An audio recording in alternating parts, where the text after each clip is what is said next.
Hey there, you guys. I'm pretty sure you can hear me well right now. Yep, I can hear that in my own device actually.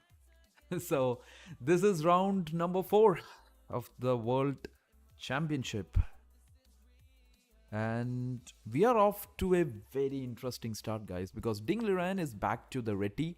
He plays knight f3 here to start this game with, but Gukesh went for the very decent d5. e3 was played. I thought he's going off with maybe d4 at some point, or maybe even his favorite c4 opening, which he plays absolutely well. But he decided that I'm going to go b3. Okay, guys, this can transpose into b3, bishop b2 and stuff. But what really surprised me is his preparation of playing bishop e2, h6. This is all standard stuff, what Gukesh is doing, because he just wants to preserve this bishop all the way back, right? You don't want to give it up. That's why h6 is played. You don't want to lose it after e6, and you don't want to face some annoying knight h4 picking up the bishop. So that is why h6 is a very interesting move in this kind of positions. But right now, after h6, Ding just played bishop a3.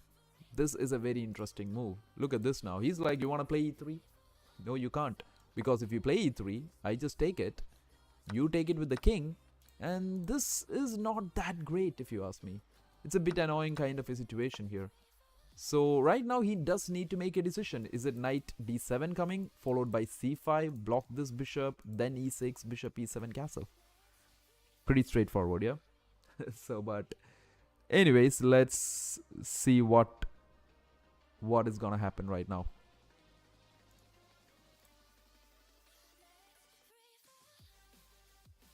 So Ding Liren with a very interesting bishop a3. I'm pretty sure he is super well prepared for this. He is ready for what he is seeing right now. And he wants to really take this game into unknown territories for Gukesh.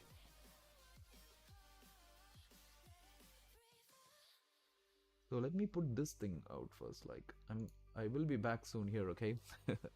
Just that I'm just fixing few stuff here. Yeah, hey man. Hey, how are you?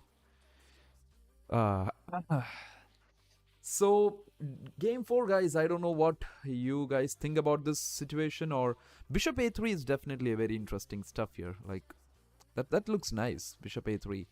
Uh, Either Ding is, like, he's trying to prove to Gukesh that that loss in the last round doesn't matter. He's, like, super well prepared, and his team is just ready. Otherwise, he is just, yeah, like, at the moment, Peter, you can know me as the one. It's not that there's no big deal in it, but just it's fun to be like that, right? So give me a second, guys. Let me try to put up some stories here, which has been quite a tough thing to do at the moment, because Instagram is broken, I guess.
Yep, we can see Ding coming up, and Gukesh did play the move knight d7 here, guys, and that does make sense, right? Because I think he just wants to go c5, block this bishop, then develop this guy in castle.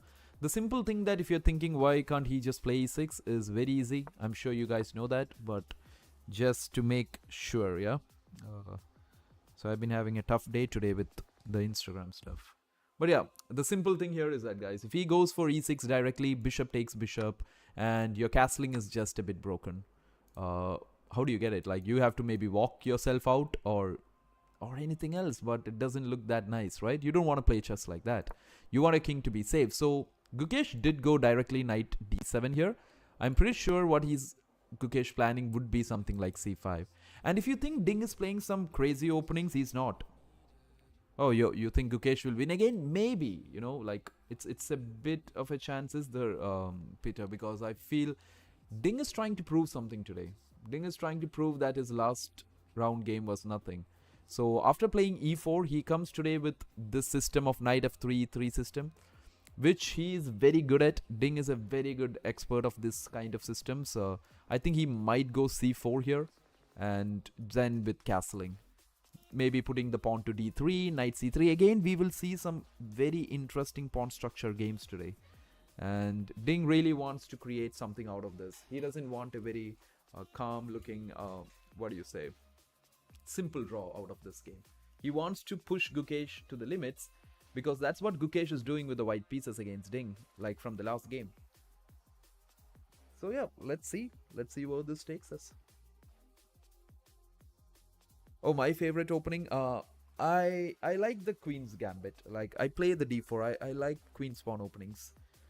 It's not that there is no specific opening that is good or bad. It's just like how you deal with it. That's it. It's not nothing about the openings, if you ask me. But it's all about what kind of a player you are, according to the style that you play.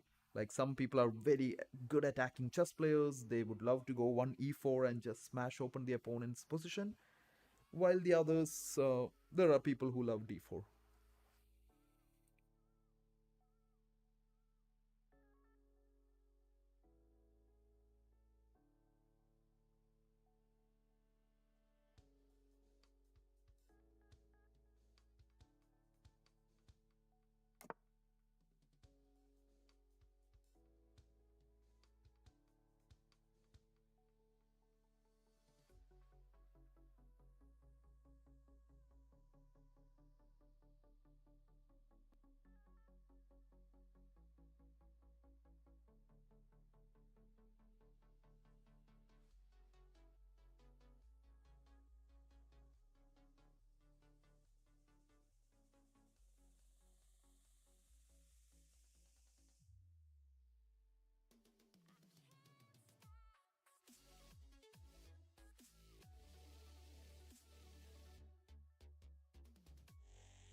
So here we go, guys. Ding goes with the move castling. He just castled out himself here.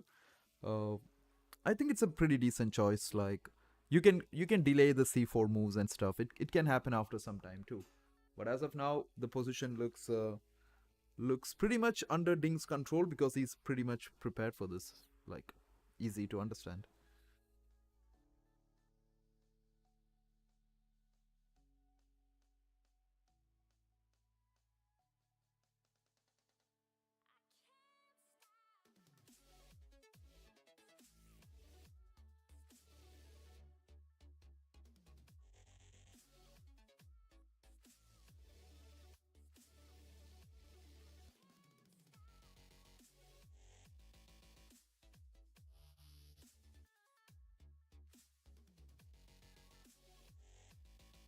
So just super excited to see where this game goes. And Gukesh has just played the move e6, guys. And if you are thinking why and why can't Ding just trade off this bishops right now? Oops, my mouse. Yep.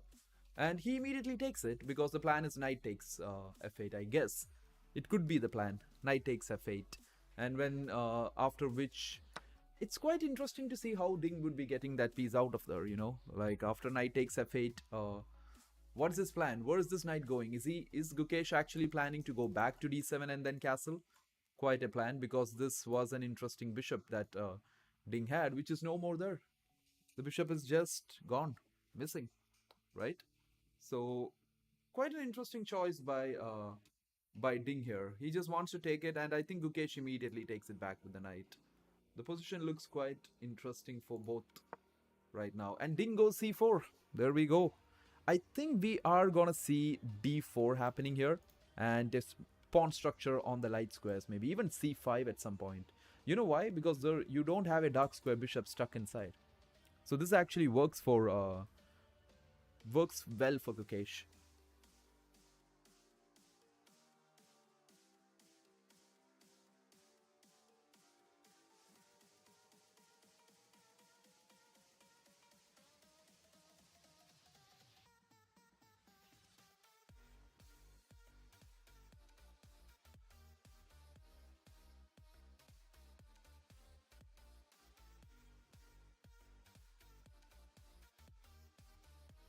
So that's where we are, guys. It is a knight f3 that Ding has started this game with. He was well prepared. I'm pretty sure he knows where he's going with this game. He starts with knight f3. The game continues with d5. Gukesh went for the move d5 here, and Ding said, "Okay, that's fine. You go d5. I will go with the move e3." Ding is a very much an experienced player in these kind of structures, if you ask me. I've seen a lot of Ding's games that has happened in this way. He might be definitely planning stuff like knight f6, b3. You see, he had multiple options here. Either go this way and play c4, but he chose to go bishop e2. Why h6? Very simple reason, guys. Gukesh wants to preserve that bishop on h7. That's the reason. So he goes bishop a3. Ding played a very, like, it's a very common move here also. Bishop a3 has been played a lot of times. Knight comes to d2, and here Ding decides that I'm castling. You play e6, let's trade, and now I go c4.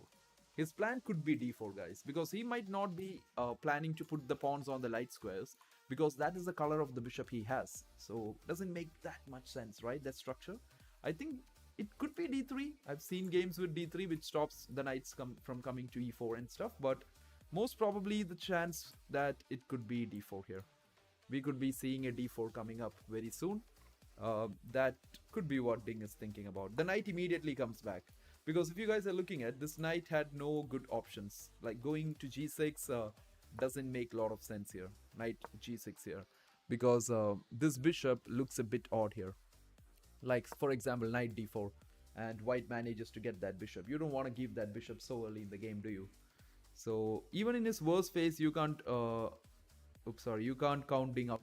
No, you can't actually. Like if you think about the last year's world championship, Nepo had got a win against Ding, but Ding just kept coming back. He bet Ding, Ding came back. I think he defeated Ding 2 times and Ding just came back.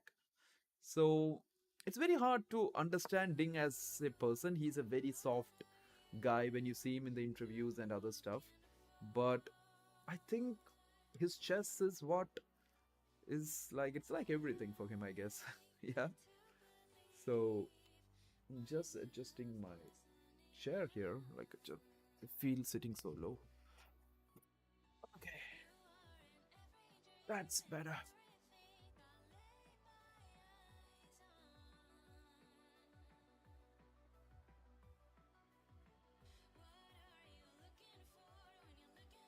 But I'm pretty sure a lot of people out there are very happy actually that Gukesh bounced back. I think it's good for the tournament, you guys. Like it's very good for the whole tournament right now, because Gukesh winning the last game has just made the excitement go up. Uh, uh, my prediction, I think Ding has something prepared here today. I think Ding is either gonna put Gukesh under pressure. So I'm not saying Ding is gonna win or something, But we're gonna see some interesting ideas from Ding, maybe. So because you know what, guys, like Ding is very good with these positional chess. It's just that in the last game things didn't go his way. He came under time trouble and just threw it all, isn't it?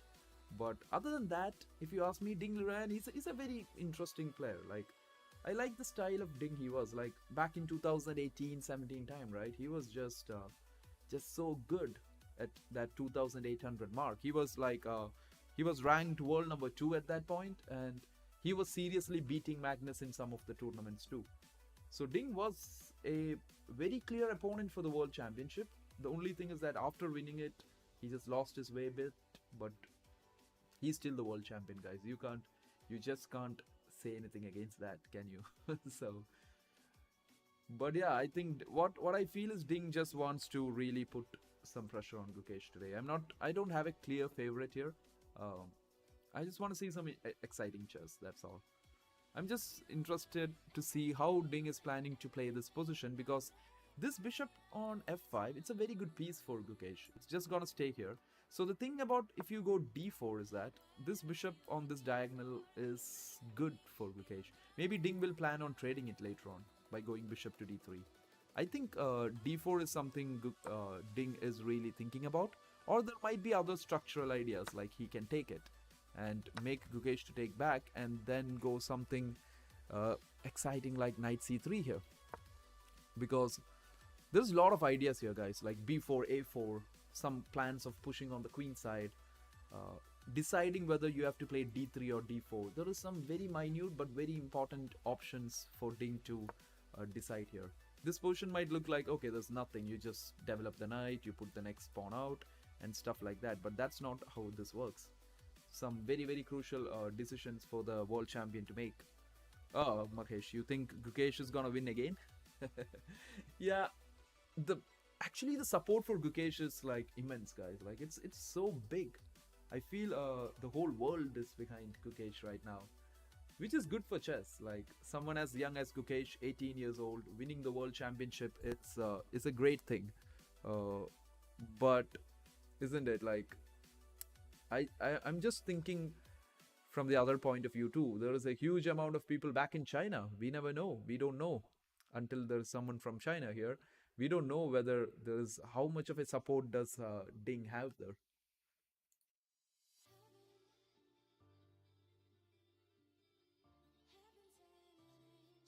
Because in one of the interviews, guys, I actually heard Ding say about this interesting stuff. Because Ding has his second. I don't know how many of you know that. His second is Richard Rapport from Hungary. He's a very creative player, Richard. And he's working with Ding. And there is this thing where I've heard Ding tell to Rapport that you are very popular in China.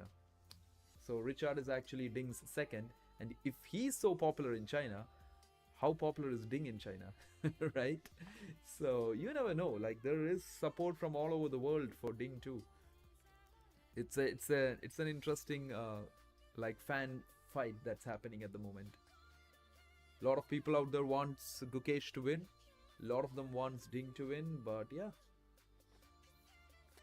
And there is a lot of stuff that happens at top level chess, guys. Like these guys are just trying to recollect. I don't know what they did for the rest day, right? If it was Magnus, he would have gone out for a game of soccer or something like that. But I don't know what Ding and Gukesh would have been doing, like preparing again, trying to find small ideas here. Ding was definitely preparing. We see a change from the one e4 that we saw in game number 2 by Ding. So he went for knight f3 today. He wants a solid game. He doesn't want to overpress. He has taken a loss last game. So whenever you face a loss, guys, it's very important to come back and take a draw or just make it safe. Like make sure you're not gonna lose again, because that is not good. But anyways, it is Ding Liren versus Gukesh World Championship game number 4. So I am excited to know what you guys think about this game, and who is your favorite going into this game. Who do you think is gonna win the game number 4? Because for me, I feel Ding has already started off this game interestingly, and this time around the time management is kind of good for both players, guys. That is something very important, to be honest. Like both Ding and Gukesh, in terms for both Ding and Gukesh here, and especially for Ding, he really lost it last game because of the pressure he came under the time trouble. So I'm very sure Ding is not planning to do that again. He's very clear. His team would have talked to him about this, that don't go under too low. Like, don't go too low on time, Ding. You don't want to do that. So something very clear from the team for sure. Because we could see the pressure Ding was under last game.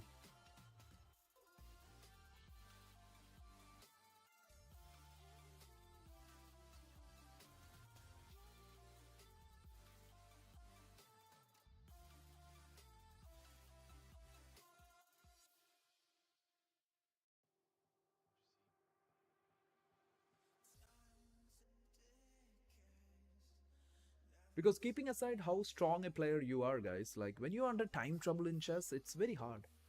Trust me, it's super hard to just make that comeback or just to play precise moves when you're under too much time trouble.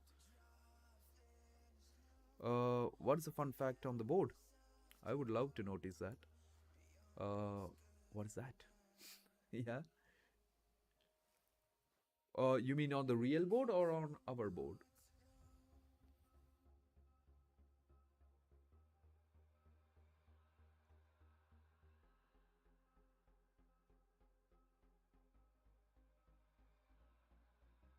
After those round 3 and also from the live round, B pawn didn't move yet. Uh, B pawn, you mean oh, the black's B pawn, B7 pawn. Yeah, even in Ding's game last game, right? These guys were just sitting there. He just made C6 and A6, I guess, right?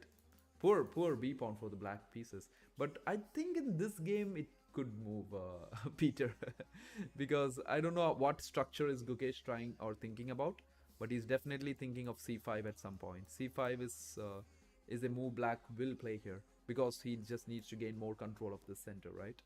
So some important squares coming in, and b6 could follow, or a6 b5 if he's expanding on that side. It's possible. What I like for Gukesh in this position is this guy, because I have seen in a lot of position and games how good is this bishop gonna be. It's just kind of like the reverse London, right?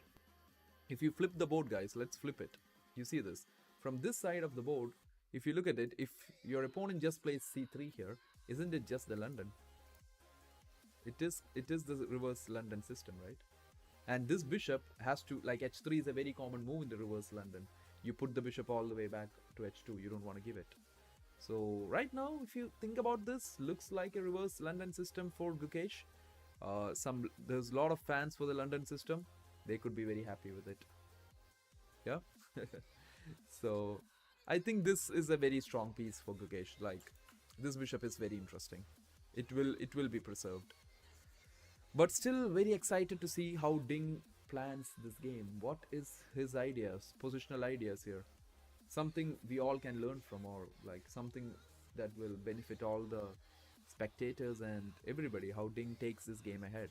Or how Gukesh kind of equalizes this with the black pieces. Very important to know those things, because these reti systems, right? These systems with knight f3, move number 1, knight f3 systems, they can transpose like into so many different kind of positions. And the best thing is to understand the pawn structures and to understand how your pieces need to move around those pawns.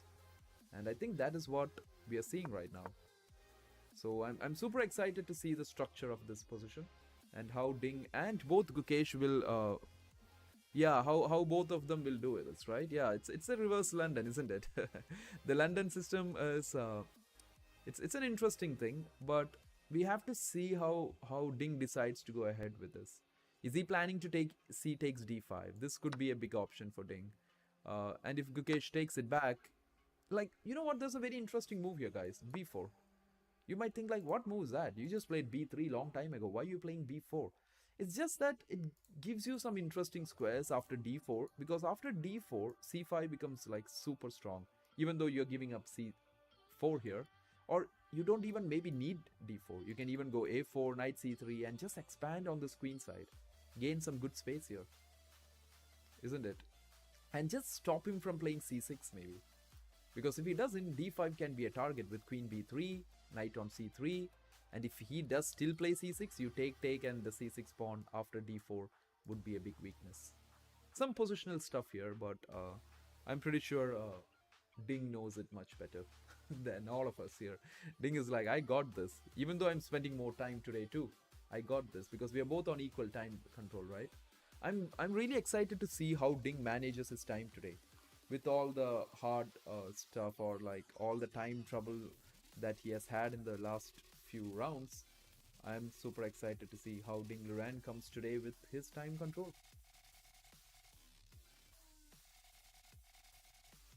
Because if Ding needs to get going, or if he really needs to win some games, guys, he needs to work on that time, like time management. That is something I really thought we would hear in like some of the press conference that was happening after the game. I thought some of the reporters would definitely ask him about this, but that's something I never got to hear. Like nobody has asked him why is he struggling under time trouble. Like why is he taking it too much? What do you say? To the final moments. But yeah, it's his plan. It's his game. So let's see what the world champion has in store for game number 4. It's Ding Liren playing the white pieces, D Gukesh playing the black pieces. A win for either one of them in this game is very important, guys, because before the next rest day, there is 3 more games now. So if one of them faces a loss here, it's hard.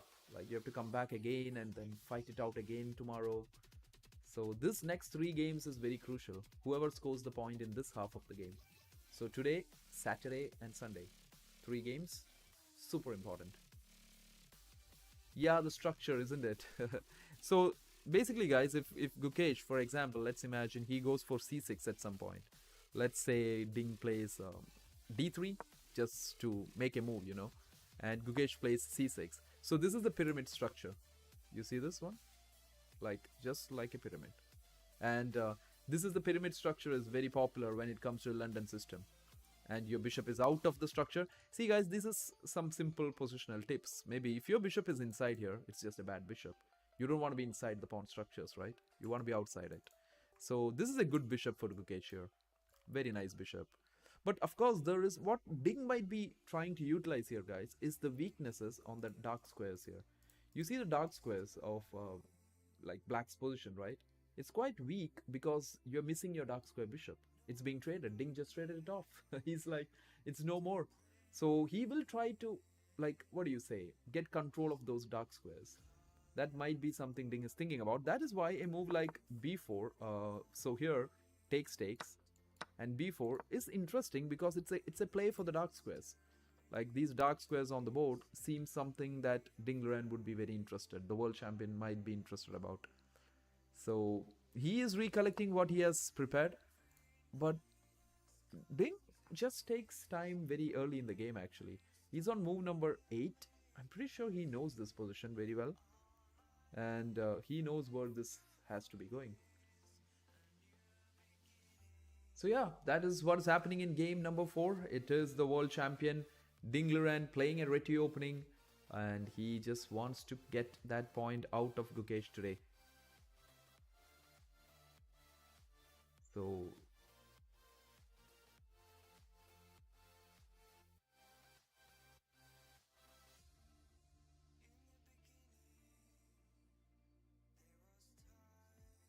very interesting. Again, Ding going low on time.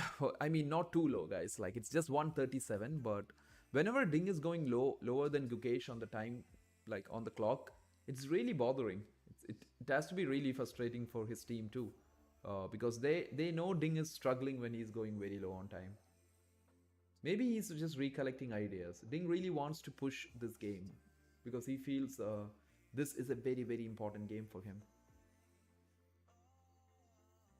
Yeah, of course, Abhinav. Like, for Gukesh, it's always great if Ding is spending time on the clock.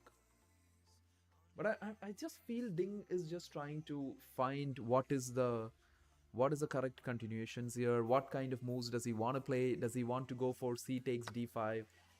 e takes d5, or is he just thinking about something like just knight c3 here? Does he want to play something too committal like d4? I don't think he would go for, I'm not sure if he would go for d4. It's just committing too much here, which is not required. He would be thinking of knight c3, or he would be thinking of c takes d5. I'm just wondering what is in his. Okay, he did play it. He played knight c3. Okay, good enough. So that's what Ding was thinking. He just doesn't want to make a quick decision here. Gukesh will definitely castle here, guys. No big doubt about it. Then there will be a trade on this file, and then the next move is quite interesting. b4, just like what we talked earlier, this could actually happen. The position could transpose to something like this, and it will be some exciting chess after that. So if you're liking the streams, or if you like what you see, guys, don't forget to hit that like button, because one of my friend told me that's how your stuff reaches more people. Okay, so if that's the way, then we make it, chat. We make that way work. But yeah, anyways, just letting you know, but only if you like it. Okay, if you don't like it, it's okay. So coming back to this position, it's Ding Liren, world champion, has played knight c3. Just very excited to see what happens. You know what, I just in between, like, I always have this temptation to go play some games of bullet in between, you know. It's so tempting.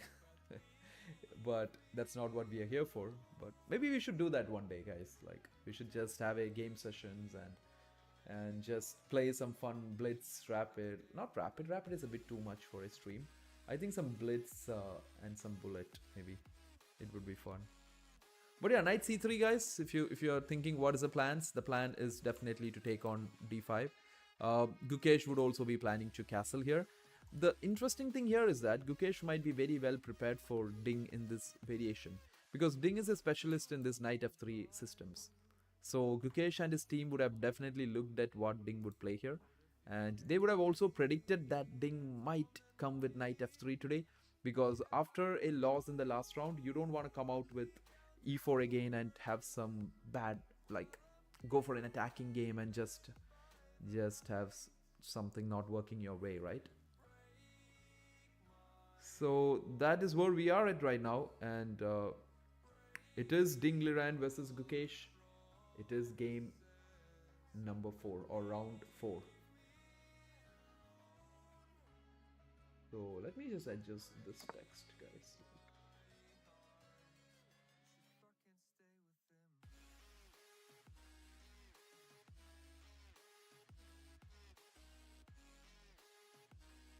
Yeah, that looks nice.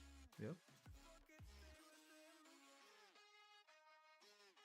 Okay, so Gukesh has castled. He has, like, there's nothing too much for him to think about here. He says, I'm just gonna castle, get my king safe, and then let's think about what to be doing next. Which does make a lot of sense.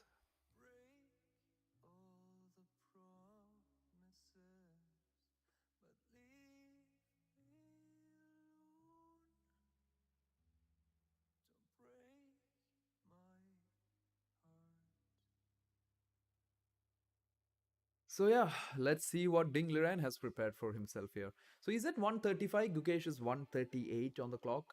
So today both players have decided that we are not gonna go low on time. Both of us are not gonna do that, because we both want to reach move 30 before the 2-hour mark hits. Because none of them want to face that time trouble, guys. It's not working for both of them. Even in game number 1, we could see Gukesh, like, scrambling under time trouble and making the move 40 when he was left by, what do you say, 1 second on the clock. While game 3, we saw Ding struggling and falling short on time. So this is a world championship where both the challenger and the champion is struggling under time trouble. So that's not what they want in this one, right? So yeah.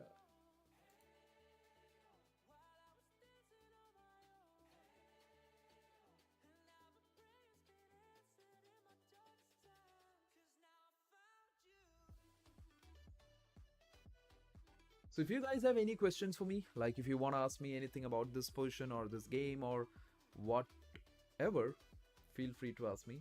And you can see on the left side the bar which actually says that it's kind of equal.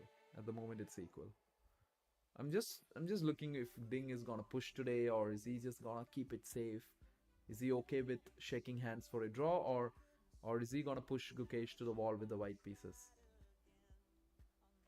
So quite an interesting game. If Gukesh manages to win today, that will be huge. That will be huge for him because two games back to back, getting the lead in the tournament, that is something different. So, and if Ding strikes today, that is pressure back on Gukesh. So, a very important game for both. The only result that both of them would be fine with is a draw. Nothing else, right? I think even a draw, Ding shouldn't be that happy playing the white pieces. He might be a bit disappointed if the game like fizzles out to a draw, but other than that, looks good. So some exciting chess today. It's the world champion Ding Liren fighting it out with the white pieces, trying to make sure that he gets that point out of Gukesh. Because Gukesh has won his game with the white pieces. Ding has won a game with the black pieces. So some complicated stuff here.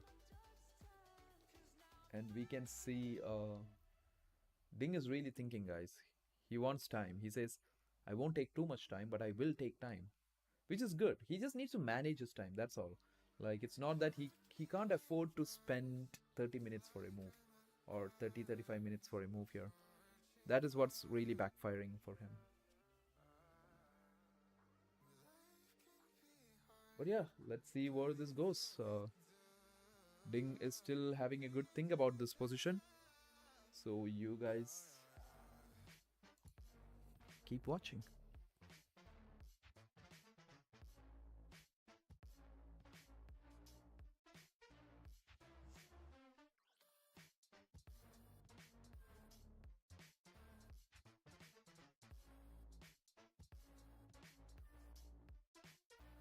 So an hour into the game, yeah, it's just move 9 right now. We are on move number 9. The move count really makes a big difference, isn't it? That is true. I think I should find a way to add that into the stream too.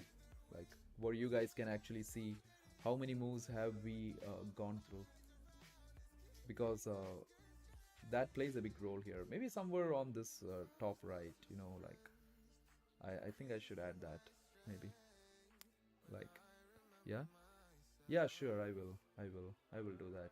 Maybe not today, because you guys already know that I'm a pro at streaming, so it will take a bit of time for me. So we'll do that though.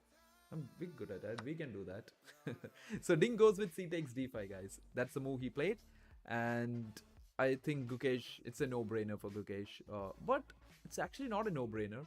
He can take it with the pawn, or he can take it with the knight. I don't know whether Gukesh should be thinking about the knight. Even if he takes with the knight, takes, we have this position on the board. And I'm still thinking about this expansion on this queen side. Whether Ding is actually considering it in this game. Whether he is planning to go b4, a4 and do stuff on that side. Or is he just like fine to play some positional chess here? So let's see, he takes d5 and oh, wait a second, we have a move, guys. And we have b4. We have b4 on the board.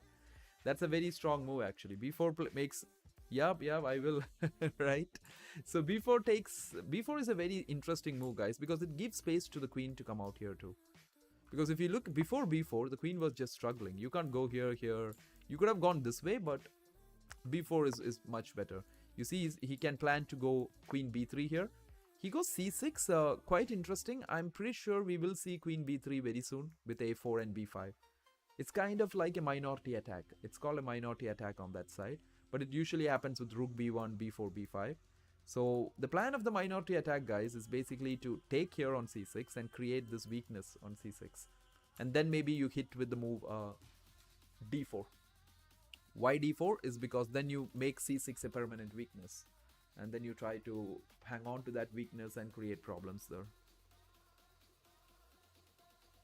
So, pretty interesting situation here. I'm pretty sure by the end of this World Championship, there will be a lot of players or a lot of you guys who would be very good with positional chess. Because these guys are playing interesting positional games every day, day in and day out. Yesterday you got to see some stuff by Gukesh. Game 1 you got to see some very good positional chess from Ding Liren. Game 2 also was interesting, but it fizzled out to a draw very quickly. Uh, but yeah, so some fun chess happening, guys. It is looking good here. I just want to see how Ding has planned this out. And Gukesh has been speeding up on the clock. We are on move number 11, but today I'm pretty sure we are not going to see some time scramble, or we are not going to see anybody lose on time, because both players have understood their issue with it. Like game 1, Gukesh saw what happened to him. Game 3, Ding got to see what happened to him. Now it's game 4. After a rest day, your team would have told you, right? What are you guys doing? Why did you lose on time? So yeah, that would have happened. So you can see them just quickly making their moves out there. Who do you think is helping Gukesh? Like, what do you guys think? Who's the team behind Gukesh here? I know Rapport is behind Ding. It's a very known stuff. Or I know there might be other players too, but Richard has to be his main second. With the success they had in the last World Championship, I'm just interested to know who would be Gukesh working with. Like, I know like he already has one of his coach with him, but other than that, who who who is he working with? Who, like the rest of the team? Does it have any Indians in it? That would be quite something. But yeah, so that's where we are right now, guys. Game number 4, the FIDE World Championship. Ding Liren versus Gukesh. Ding playing the white pieces, looking for that point today. He's like, can I get back the point I gave you yesterday? But most probably it's a no by the challenger, but they will try. So in these kind of positions, guys, one move that you have to be careful is b5 happening. Not immediately. I don't think it will happen immediately because of c5. But at some point, b5 is a break Ding will be planning out on. Right? Maybe after d4. After getting d4 and then b5. Because then c5, you have this guy as an isolated pawn. Ding is looking for some very minute advantages here. He's looking for small details. He's not trying to gain something big. So I think the next move we are gonna see is queen b3 for sure, because it's a very important move to just get the queen here. And then rook fc1 makes good sense. Then a4. So Ding would be most probably playing completely on this side of the board. This is where Ding wants to play, on the queen side. While Gukesh has to be careful about it, because you can't let your opponent get so much of play there.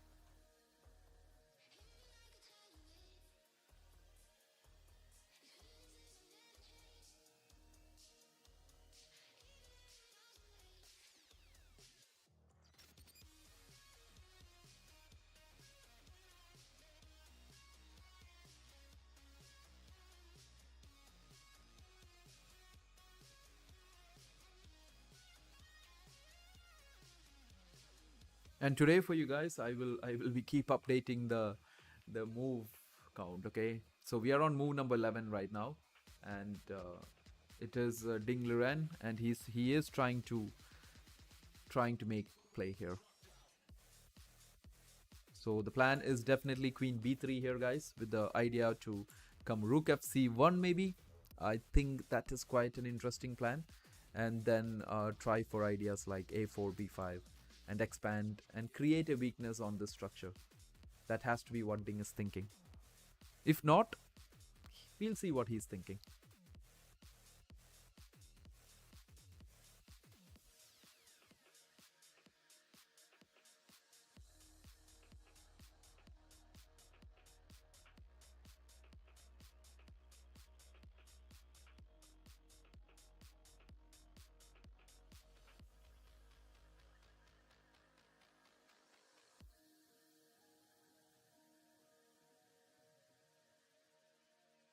That's a good question, man. Like, another draw is a very interesting question. It could actually happen. Like, the draw is a result that both players would be like kind of okay with in this game.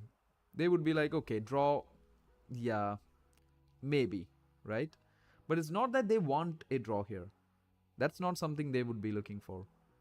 Ding, especially with Ding Liren, he really wants to get this happening. He wants to make a point out of playing the white pieces.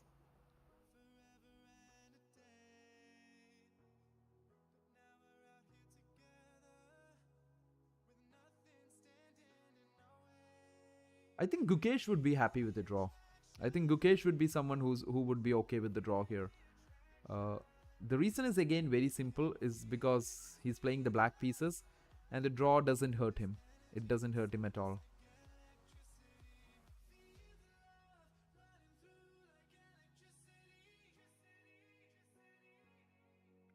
So if someone wants to create something here, it would be Ding. Ding wants to have some play here because this is his prep. He's the one who came up with knight f3 today. So he wants to get a result today. He's not chilling around with draws maybe. But since he has come out of a loss in the last game,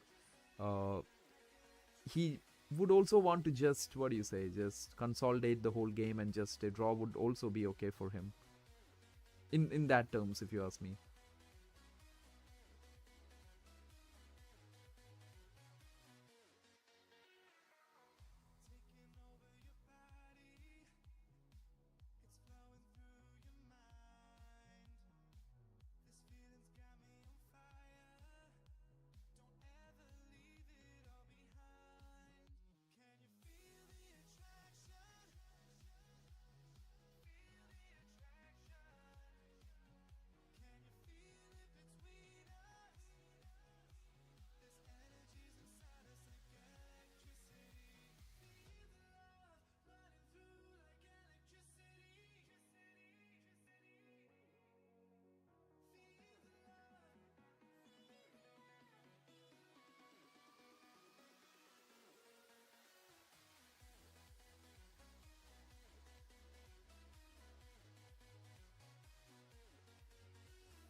So okay, guys. So it is the world champion still thinking.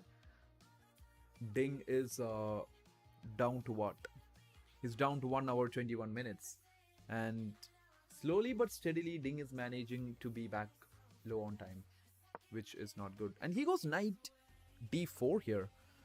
That is actually something surprising for me, because I don't know how this is putting pressure on Gukesh, because he can always play bishop g6, or Gukesh can also play this move bishop to h7. Both these options are available. So knight d4, I agree that Ding might want this knight here, or is it maybe planning to control some key squares on c5 and a5 here at some point? But something interesting here, because if he goes bishop here, I think queen b3 comes up after that. So Ding is trying to create stuff here, guys. He's really trying to create something on this side of the board, putting pressure on these pawn structures, trying a4, a5 maybe, and he might think that this knight here is a good resource for him, because knight at the center is where you want the knights to be, right? You don't want them to be sitting in corners doing nothing. So yeah, that is good, as we also enter 2 digits of likes for the stream. So yeah, anyways guys, knight d4 has been played on the board. I don't think Gukesh is gonna take too much time to reply to knight d4. He has some good moves, simple moves like bishop g6 and bishop h7. If you guys are thinking why would he not play something like this, it's not good. You really don't want to give up this bishop like that, right? It's such a good bishop here. You can just keep it on this diagonal. Bishop g6 is quite straightforward.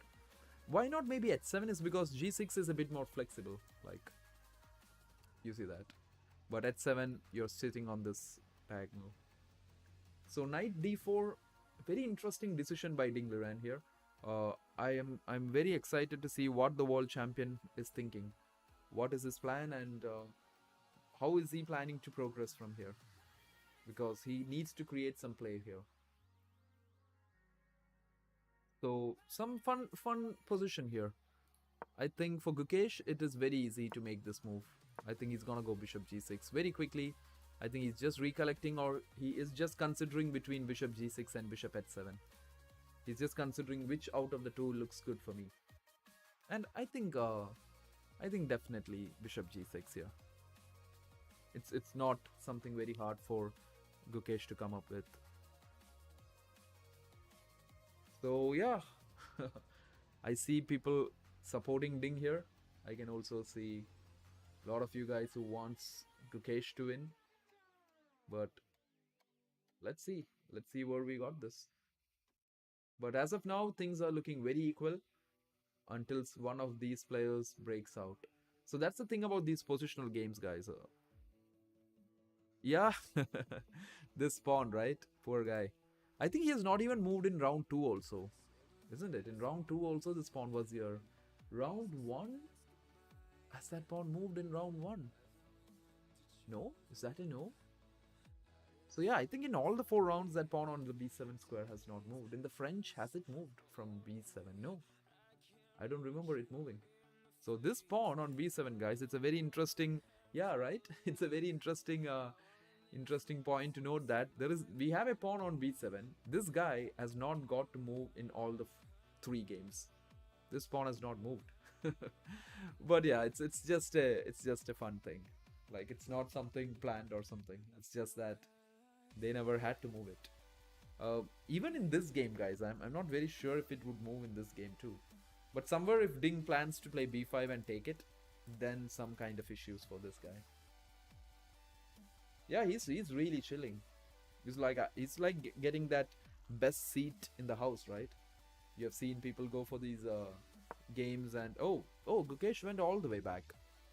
It also makes sense, like just like the what do you say, the London system, in that you have seen the bishop go all the way to h2. Same thing. Like in London, we put this bishop all the way back, right? Same way, he's putting all the way back to h7. So doesn't surprise us. Bishop move, yeah, he just went back, right?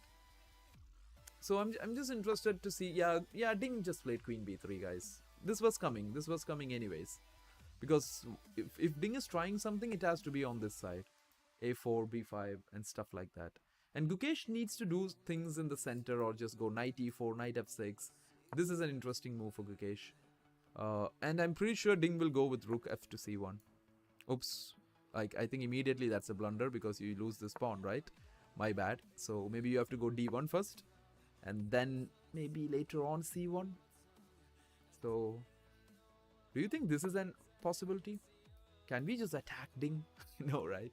He will just take it. I don't know if the pawn will take it or the bishop will take it. Maybe the bishop could take it. But then, yeah. These positions are very, very, what do you say? Like, it's very slow, guys. You can't expect a huge attack or something happening all of a sudden, but they're interesting. As I told you, you guys will learn a lot of good things about chess from these games. So the bishop is now like all the way back on h7, just retreats. Ding immediately plays this move queen b3. He will be planning to expand on this queen side, while Gukesh will try to do something in the center. Rook e8 could be an option. Rook e8 is an option. Putting the rook on this file. Knight e4 is an option. Then so that this knight can come to f6. Queen can join in this game. And Gukesh most probably would be thinking what to do here in the center. While for Ding, some plans would be b5 at some point. where d5 is not an issue. Like whenever you're planning to break this, you have to be careful that c5 doesn't hit you back. So he has to be careful about that. But quite an interesting positional battle here. Game number 4. I don't know where this is going exactly, but so far it seems very equal for both players, and someone has to make an error. Uh, yeah, like occupying better positions and making strategies, but the B pawn is like, I don't have to worry about. Yeah. He doesn't have to worry about any of it. The B pawn is like, I'm just sitting here watching what this game is happening, right? This guy, poor guy, is just watching this, but good for him. Like, there is a world championship happening on the board, and we have a pawn that has not moved for 3 games. Yeah, not a very important point to note because it's just because the position never demanded it, right? It's like these players who play in other sports where they don't have to play the whole tournament, but still their team goes on to win the world championships. So yeah, just like that, that pawn could still be just a spectator.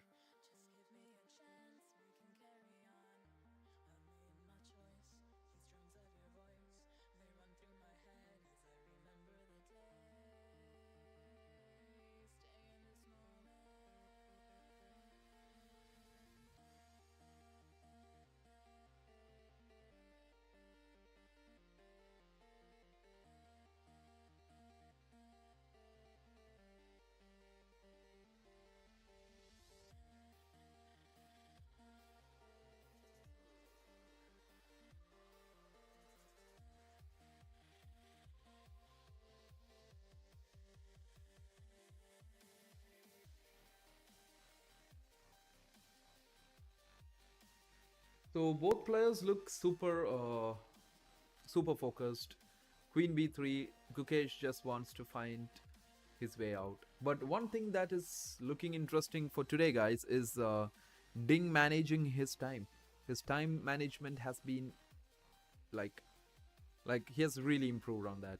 He's down to 121, and that is good for him. Gukesh has 129. So Ding has really understood that he needs to accelerate. He can't just wait forever. So good for them. Good for them. Like, we are at move number 13. Both of them has 1 hour 20 minutes left on the clock to reach move 40, and that would be very critical. I like this system actually. Initially, I thought this is a very long system of 2 hours, then 30 minutes, but 2 hours without increment is very crucial. 40 moves, you have to make 40 moves without an increment for 2 hours is something not easy.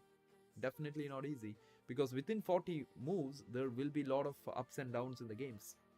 So the players needs to be really thinking what they're making, right? Otherwise, doesn't make much of a sense.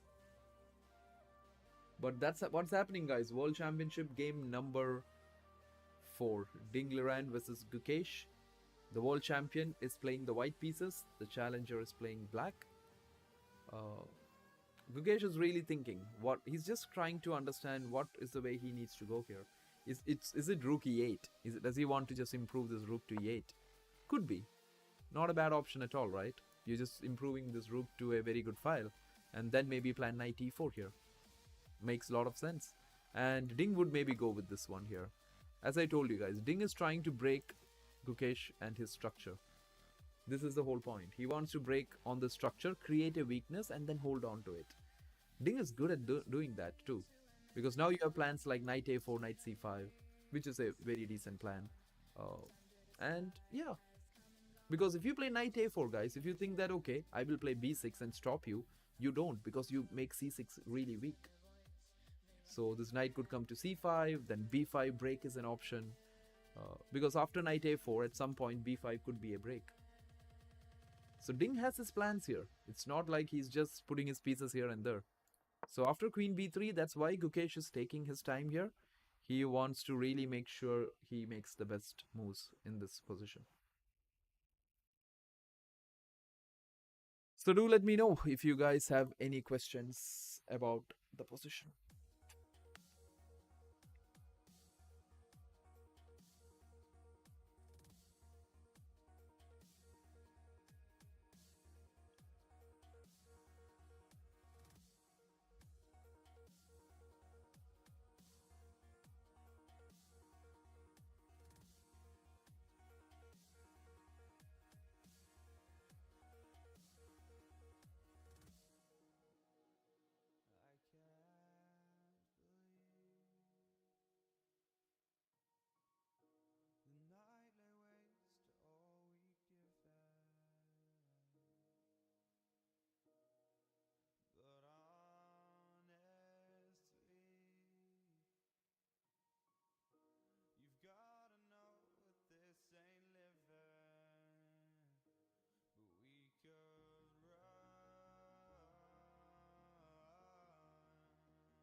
Oops, sorry guys, I was just talking for a minute with my mic switched off.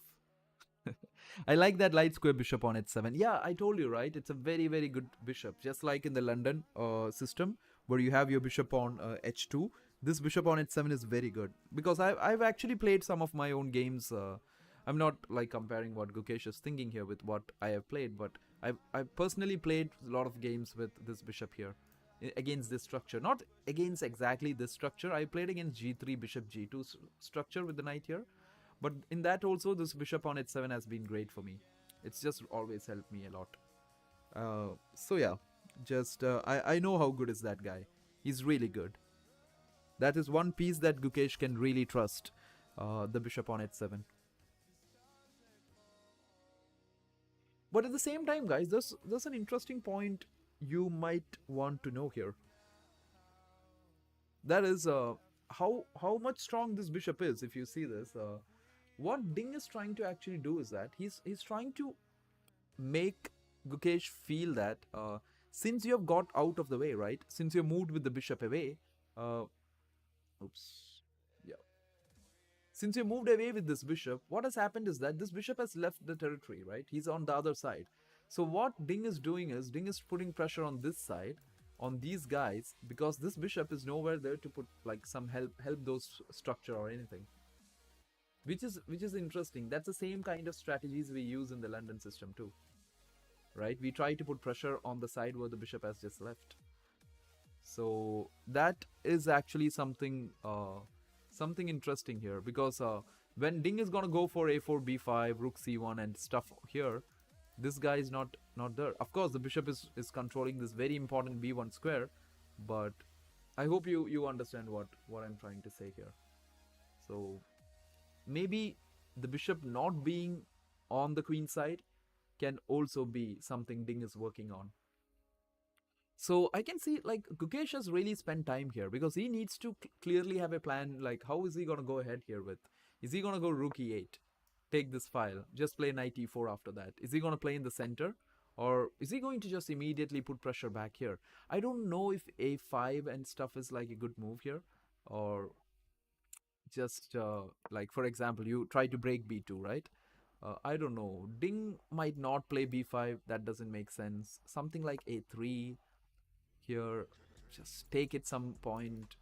Like, for example, guys, here, I'll show you some interesting lines here. If you take it, let's imagine if you guys are thinking he will take it and then can't Ding take this pawn and all.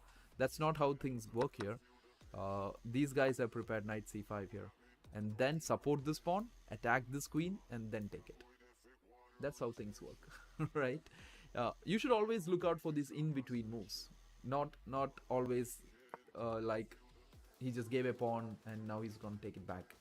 Not really. That's not how it works. So he gives up the pawn, but then his plan is definitely to come with the knight and then take it later on.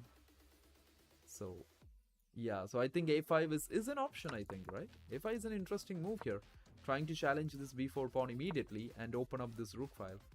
Gukesh has been playing some very active chess too, so I think he will consider moves like a5. He's been playing active moves throughout this game, like throughout this world championship, so he's not gonna like play too positional. Maybe like rook e8 is good, but I think a5 is even like very interesting. I think like hitting on the a file is something quite good. Yeah. So let's see though. Let's see what the World Championship challenger has here. And I'm also like it's very interesting to know whether these guys are still in their preparations, right? Even if it's Ding or even if it's Gukesh, if they're still preparing, or if this is all they've seen before.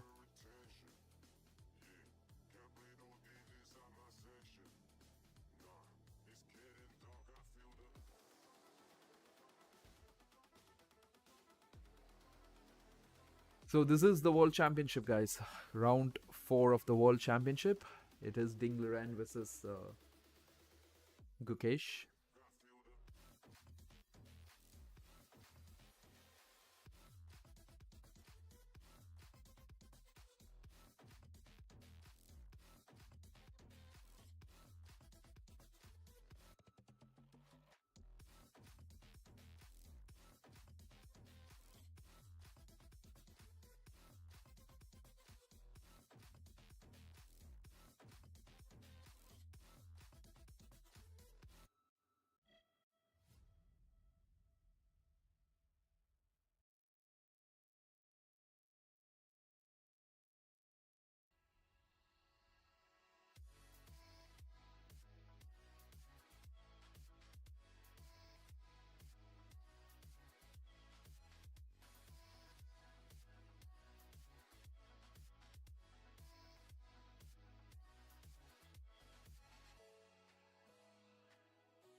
So I don't know what you guys think here, but are we gonna see Gukesh go under a bit of time trouble today?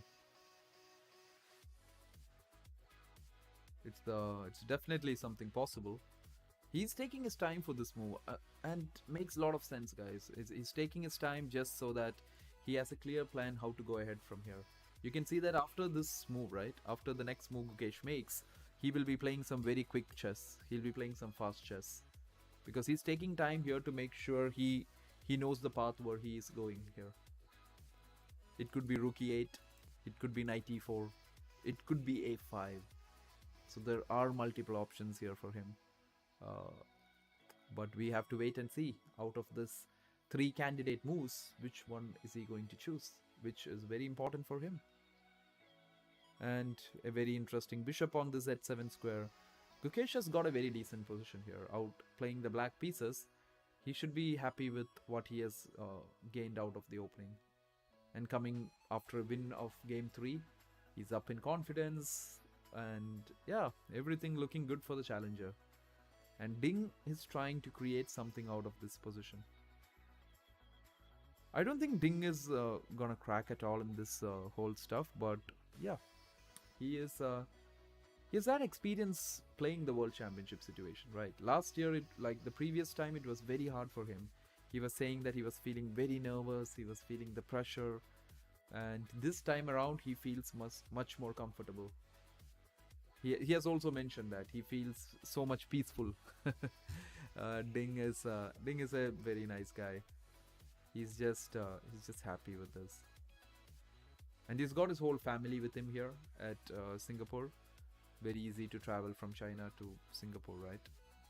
It's almost, a lot of things are similar. The weather, I don't know about the food though. The food, like I've been in Singapore too. I like Singapore. It's a very nice place to be. I'm just saying all this because we are waiting for Gukesh to make a move, and right now his plans are very straightforward. It could be rook e8, it could be a5, it could be knight e4. He has got multiple options here. And now coming back to Singapore, right? It's a good place. It's a very nice place. People are busy there, but it's a nice place. That's what's my take on where the World Championship is happening. Good weather and like, yeah, very well planned. So let's see what Gukesh is really thinking. Gukesh is spending time here. You can see him, he's really focused, he's sitting on the board very much, and he is trying to take some time here. I think Ding needs to just take a break in between. He just needs to go to that launch, relax himself and just come back. That might help him a lot. But Gukesh, he says, I'm not getting up from this board today. I will have to find my way. And he's really trying to do that. He's really trying to find his way. These two got a lot of time though. Yeah, usually what's happening, man, is that usually when we see these games, by now Ding might have taken too much time or something, and we will see Ding down to 30 minutes and all. But today what has happened is both players took time equally. And you can see Ding is at 121, Gukesh is at 115. So the time management has been equal by both players, which is what we expect from a World Championship, rather than someone spending 30 minutes on the clock, right? So no harsh stuff on Ding. He has proved that taking time helps him in game number 1, where he won the game against Gukesh, but last game really didn't work for him. Like, all the time he took never worked out for him. So if I was Ding, I would just make sure that I speed up my stuff here. So this is day 4 of streaming, and this has been fun, guys. Like, I know there's not too many of us, which has also helped me like answer all these questions that I get, and it's been a very relaxed, chilled out stuff. I know it's not easy. Like, the only thing I've found hard is spending time here, like sitting for long hours and just explaining. I like to take breaks every now and then, whatever am I doing. So that's the only way this has been a bit hard for me, but other than that, we are getting there, chat. We are getting there to be pro, right? But I hope we reach there. Yeah, you'll get used to it. Yeah, true, right? It's been hard. Like very honestly saying, it's been hard, but we'll get there. We'll get there. But once we get there, we are streaming and streaming and streaming and streaming. Just kidding. I would love to do a stream of playing games. That's something I'm really looking forward to. I love playing bullets, blitz, and stuff, right? So even though some days it can go very bad, you guys might even think, what is this guy doing? But it would be a nice stream. It would be fun stream. We should have a chill stream like that, where like maybe one of the rest days or maybe after the world championship, because right now I don't want you guys to go out of this world championship. Yep, because this is what is happening right now. Ding Liren trying to put pressure on this queen side. Oops, that's a bit too far. Let's put it till here. On the queen side, especially what I feel is he's trying to find ways to put pressure on this pawn structure. While Gukesh has played knight e5. Okay, knight e5 is not something I was really expecting. Is he planning to go to d3, guys? Okay, so first of all, why knight e5? Because this d3 square looks a bit soft here. The pieces can go there. You cannot go knight c4 because that's just losing a pawn here. I don't know, like what if Ding just expands on this side with something like a4? What is Gukesh gonna do? Is he gonna go knight d3? Like, I don't see how knight d3 really helps. The whole point here is that, guys, you don't take it. If you take it, it's okay for him, right? He takes it with the bishop, you move your rook, and this could be okay for Gukesh. But the thing is that you just let the knight sit here, and you continue with your plans like a5 or b5 and stuff like that. So knight e5 was a bit surprising for me. I thought he was gonna play something different here. Rook e8 was what I was really looking forward to, but yeah, it's not a bad move, of course. Knight e5 does look okay. I'm just waiting if Ding has made his move. No, right? I don't think Ding expected knight e5 here. It's not a surprise anyways, but it might be something that he did not really look forward to. I think he's just planning what to do here. He's planning whether he should go a4, and should this be a plan, or should be bringing the rook a plan here, and different options for Ding here. Rook f c1 is a very interesting option here. You go rook f c1, they play this move knight d3 attacking this rook, then you take it, they take it, and you have all these options. Like, this is a mistake here, guys, because I'm not saying it's a big mistake. You play this stuff, knight takes d5. A bit of a tactics here, right? I think isn't knight takes d5 here okay? Queen takes d3, knight takes b4. You go back to b3, attack this, and you threaten b7. Yeah. He can play this, like you take c5, and this is crazy. You go back, he takes it. What a position. We just went too much in, which we don't have to. So yeah, let's go back here. Let's get back. So right now, this is the position here we have after knight e5. It is Ding Liren to make his move. The world champion is thinking.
TNT, let's go.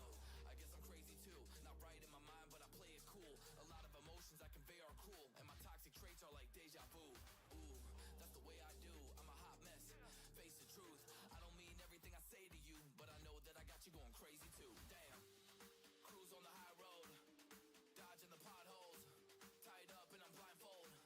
She got me going psycho, I walk on a tightrope, my feet getting ice cold, my head spinning like a cyclone. She got me going psycho. Damn, girl, you got me going.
Okay, guys, so we are back, and hey, LMC, yep, back.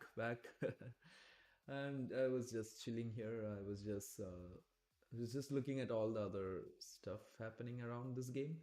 I think I should remove this now, and I should get myself back in, which I can't actually find. Okay, so back to the game, guys. Ding did play A4. Ding is like the funny thing that I see about Ding Liren here is that uh, I see he really wants to take time. He's like, give me, like, I want to take time, but I can't because the whole world wants me to play quick, right? So Ding is like kind of like a guy who's forced to play quick right now. But and A4 is a good move. I think Ding should stick to his strategy of playing a bit faster now, because you see he has actually got Gukesh down to equal time here. Both of them are at 1 hour 6 minutes. Even though these kind of games, guys, even though this looks a bit, hey, LMC, yeah, I'm good, I'm good. I hope you are also great. And even though these kind of games, guys, the positions look kind of slow, dull, long game and stuff, right? Small positional errors can change this very quickly. So I'm really interested to see what Gukesh has got here, because what was his plan of knight e5? What was he trying to do with knight e5? So we have to be seeing that right now. Either it's just to put that knight there in a very good square, or is he actually playing knight e4 here? The plan would be like, if you take it, takes with the d pawn, and then this d3 square looks amazing for my knight, right? Like that's a square I would love to have my knight on. So that could be something that he's thinking about. And if not, I am really excited to see what he's thinking about. Is he thinking rook e8 here? Just improve this rook and then go knight e4. Let's take, and yeah, that looks nice, not so bad. But as of now, what has happened is a4 is on the board here. Uh, so yeah, let's see where this goes. So it is Ding to play here. It is Gukesh to make his move in this position. Ding Liren has just played a4, and very rarely in this whole world championship, guys, we get to see now that we just get to see Gukesh going behind Ding in the time control, which is not usual here.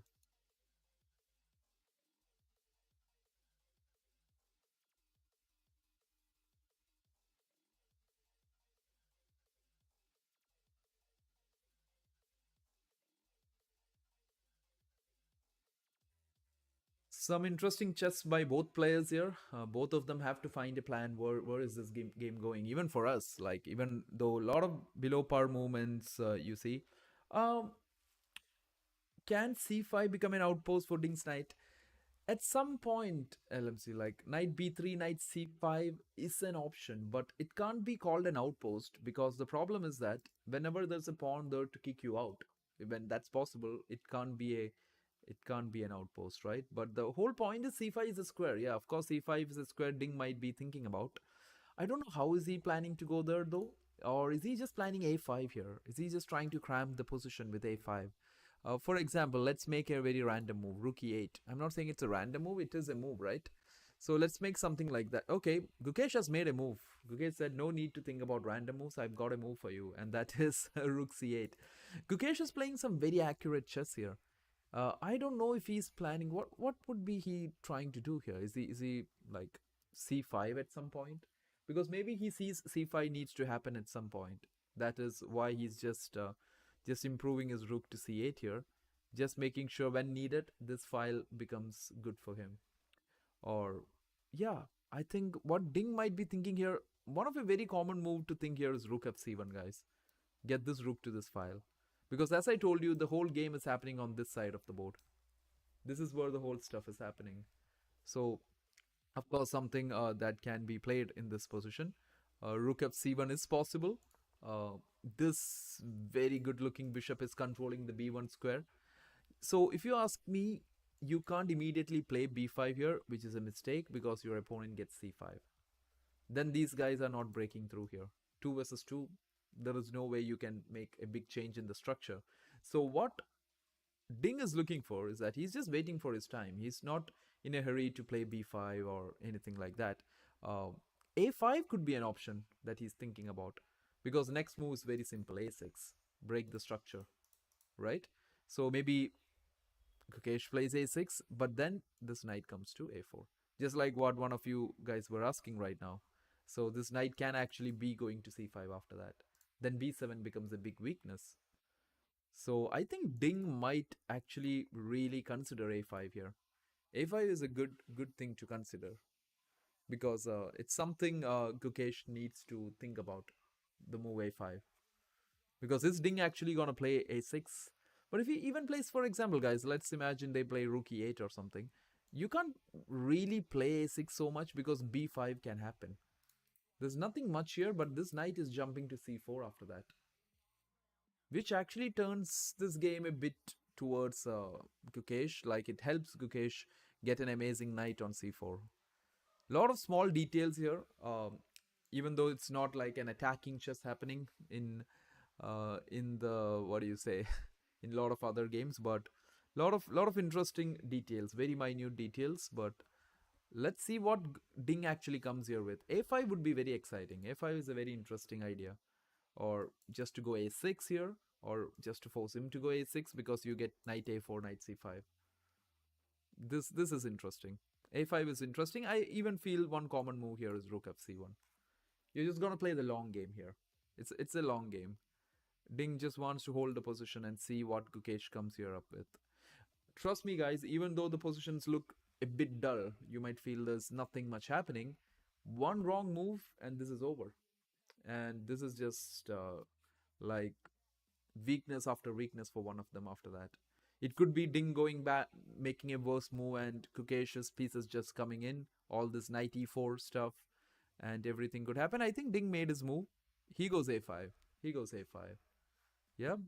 So good for him. Good for Ding. Both players are playing at a very high accuracy in this game. How can we decide whether we want to attack on the king side? That's a good question, LMC. It's based upon the placements of your pieces, right? Or what is your target? You need to have a target in the position. Like it could be squares, it could be weak pawns, it could be the king. So you need to have different targets when you're playing in the middle games. Usually what people have the issue is that they just play random moves without a target. You need to have a clear plan. It's like waking up one morning and knowing where you're going rather than just waking up and thinking, what do I do now? Right? So you have to find those weaknesses in the opponent's position. Here, Ding finds this side to be like more tempting for him to attack. He finds the weaknesses there. So that is why he is trying to put pressure. He's trying to gain space there. And look at all his pieces also right now. Look at all his pieces. They're all placed on the queen side. So that makes more sense to be playing on the queen side, right? Your pieces are well placed there. If your pieces were all, like, for example, on this side of the board, then definitely you would be trying something there.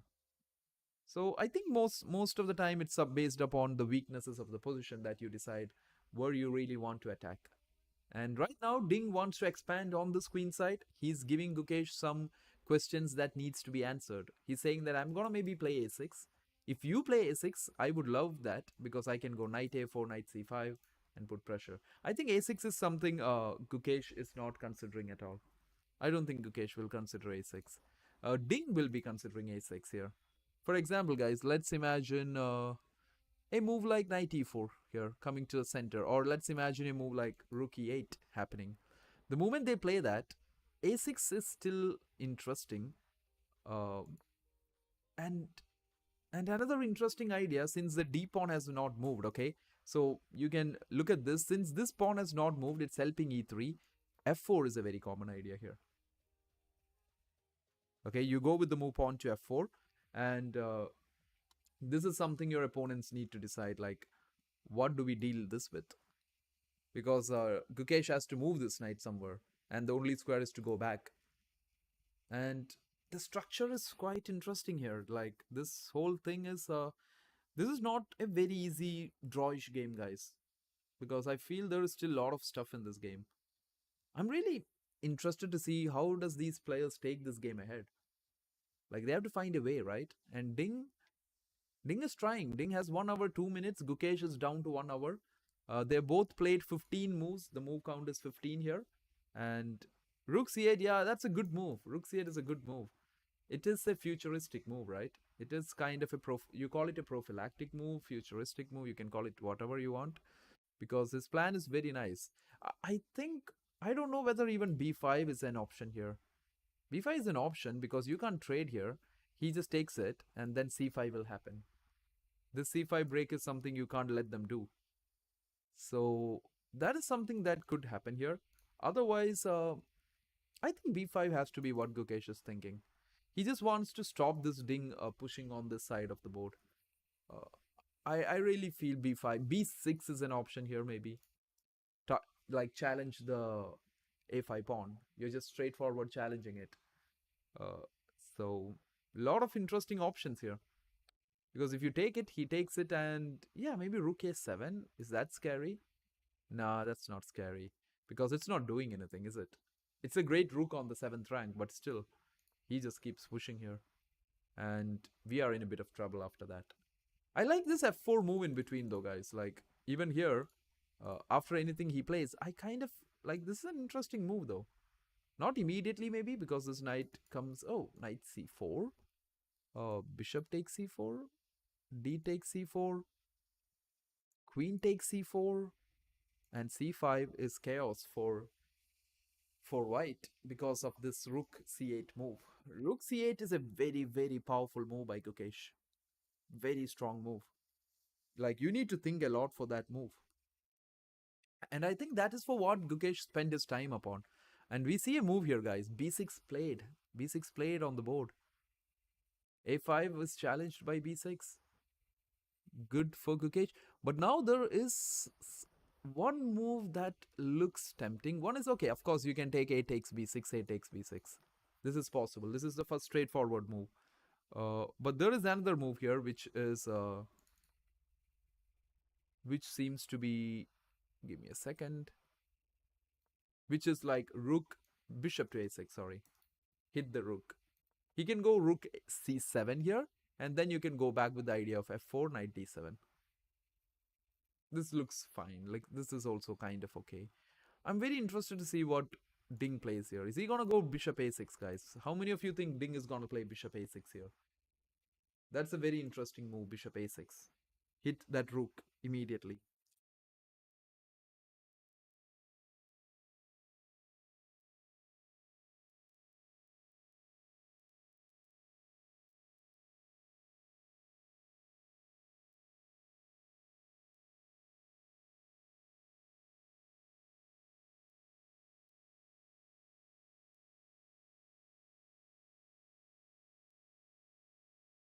So quite an extra exciting game going ahead here. Like, I know the advantages, the bar looks equal, everything looks equal, but don't be deceived by the bar, guys. Like, it will look equal, but there is a lot of play in this game.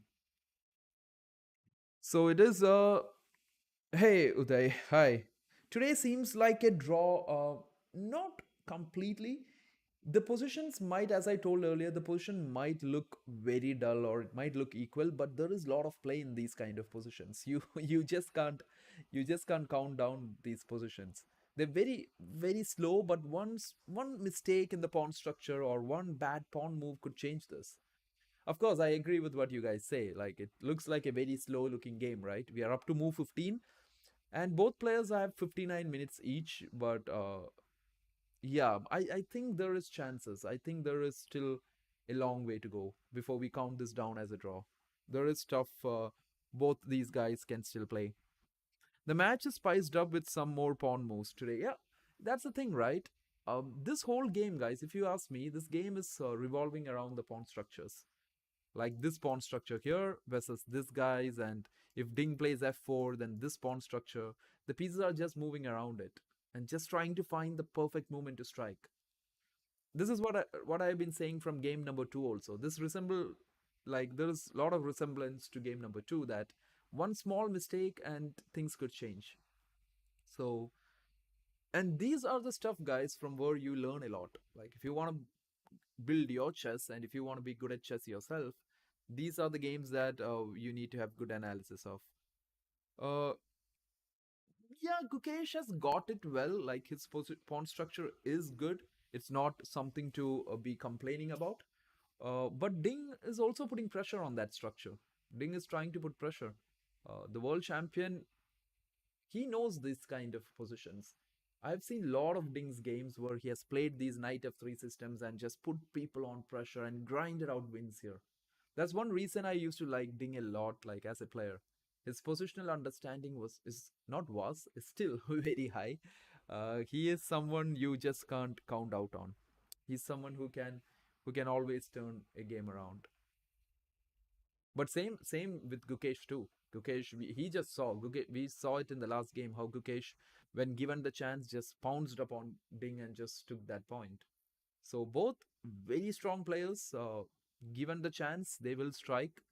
Uh, Two very interesting moves in this position, guys, is that Bishop a6 is an option. Hit the rook immediately, or Ding could also decide to just take and be happy with this open file that he has. I'm not saying he's gonna jump into this open file, rook a7 or something, but of course he can just, this f4 move is interesting because this pawn is still on d2. It's not a clear weakness at all. Like e3 doesn't become weak here. Imagine if this pawn was not on d4, guys, d3 or d4 somewhere. Then when you play f4, you weaken e3. But here it's not happening. You're going f4, you're hitting it. The knight can go here. This is a very interesting line, you know. After a b6, a b6, f4, knight c4 is really interesting because you can't take the pawn. If you take the free pawn, Gukesh hits c5, and all of a sudden there are like dangerous lines looking against your position. Because if you take this, he can just take this, attack the knight. Your knight needs to retreat, and all of a sudden, this pieces are just coming in. Gukesh is just jumping in with his pieces here. So this would be interesting to see what Ding decides here with.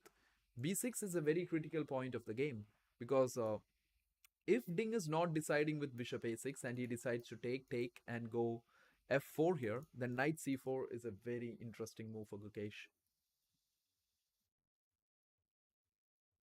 So still, there is big chances this game could flip anytime. Just like the last game you guys were watching where Gukesh won, there is huge chances this game could also flip. So let's see.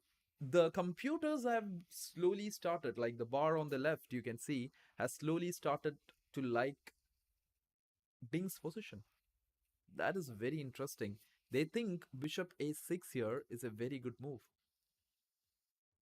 right? Because you see the bar is up to 0.4, and 0.4 is a decent advantage at this level of chess, like at the world championship level, not at the normal levels. Normal levels, it can go to -2 or 3 anytime. So, uh, yeah, bishop a6, I think, is a move. And rook c7 followed by f4. But can't he just play knight c4 still? What's the difference with this situation? Then you take. Okay, what is the minute change here? Takes, c5, right? What happens here? Oh, that's a very interesting thing, guys. Now the whole point is knight c or knight d b5. You see that? It comes with an attack on the rook. Since the rook is not on c8 anymore, it's on c7. Earlier when we looked at the c5 break, this rook was on c8. So this knight b5 move was never working.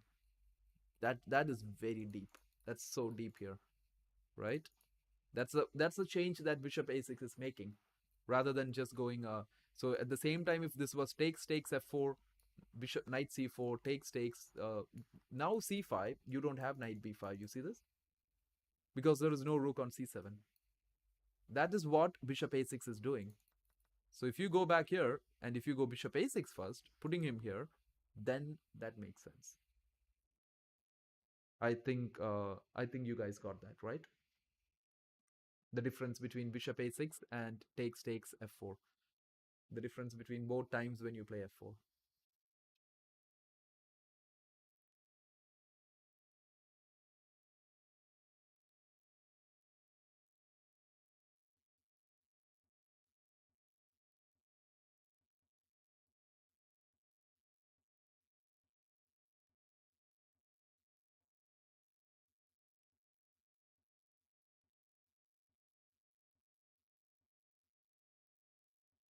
So you, even though this game looked very much equal, like nothing much happening at the initial stages, guys. I'm very sure that this game could go exciting. Maybe it's not a game that you can just count down on. You can't you just can't think there's nothing that's gonna happen here. This is a very, very interesting game. So you guys don't go anywhere. I mean, you can, but still, it will be exciting. Don't count this game out. And Ding has again gone down a bit of time here. Every time Ding goes low on time, it's going to be very concerning for his team because they have seen Ding struggle very badly in the last game when he was low on time.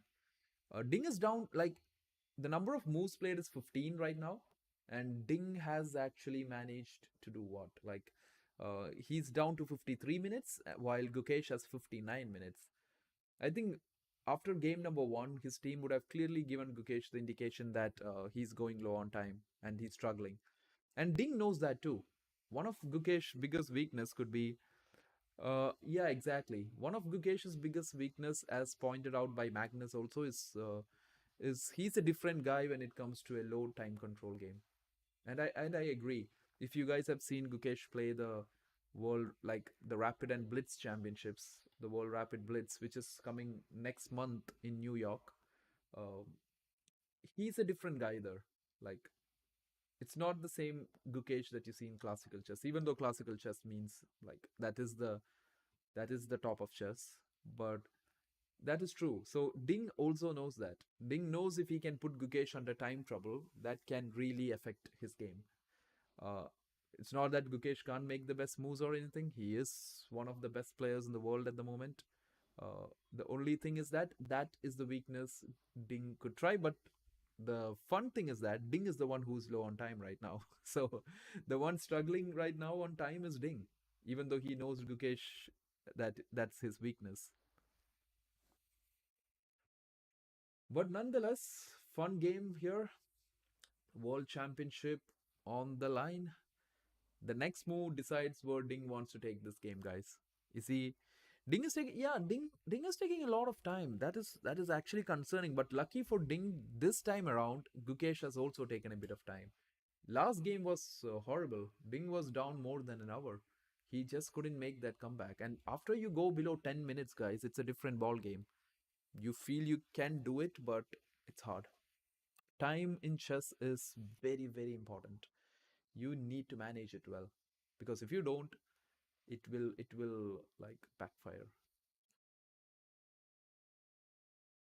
So let's go. Let's see where this game goes, guys. Game number 4, World Chess Championship. Ding Liren playing the white pieces. Gukesh is playing the black pieces. Very critical and intense game here. Oh, Ding just went back. Ding decided that I'm not gonna take this. I'm not gonna go bishop a6. I'm just gonna go knight f3. That is quite a move. Like, really, just joined. Yeah, so it was, hey, Infinity, it was a knight f3 opening. The game started with knight f3. It went on with d5, transposed a bit into kind of the Reti openings, but bishop a3, Ding just took it, c4 happened. And both of them are playing a very slow game here. The opening was knight f3. And now we are at a position where Ding just played knight f3 again, which doesn't actually look exactly like so good, because it's just offering a trade against Gukesh. He's just offered Gukesh a trade. Do you think Gukesh would just go back? Is that working? No, it doesn't, right? Because you immediately hit with b5. So there's no repetition that we are going to see here, guys. If you guys think that, okay, he goes back here, Ding comes back, he goes back here, Ding goes back, this is not happening. Because if Gukesh goes back, b5 is very critical. It's a serious hit, because you can go knight c5 here. The queen just slides down to a3, and now you see how he's breaking the pawn structures here. This structure is where Ding is really working on. Ding really wants to put pressure on your pawn structure. But yeah, let's see that. Let's go back now. Knight f3 is played. I think Gukesh, for him, he'll just take it. Yeah, he'll just take it, right? Yeah. Yeah, it is an Imzolazan with b3, but a bit of a different, as he went bishop a3 in that system. He didn't go directly with bishop to b2, right? Because Ding is a very good, is an expert of these nf3 systems. He knows a lot of structures in it. So you take with the bishop on e2. That is what happens here. And yeah, or wait a second. Yeah, I think it is bishop takes back, the best one. Gukesh has some exciting things to make this game even more fun. That is d4. Like, hit him in the center now. So, trust me, guys, this game is not over yet. There is some interesting points left here. And it is knight f3 by Ding Liren. A very interesting move. We were all expecting something to happen on the structure. It could be a takes b6, a takes b6, or bishop a6.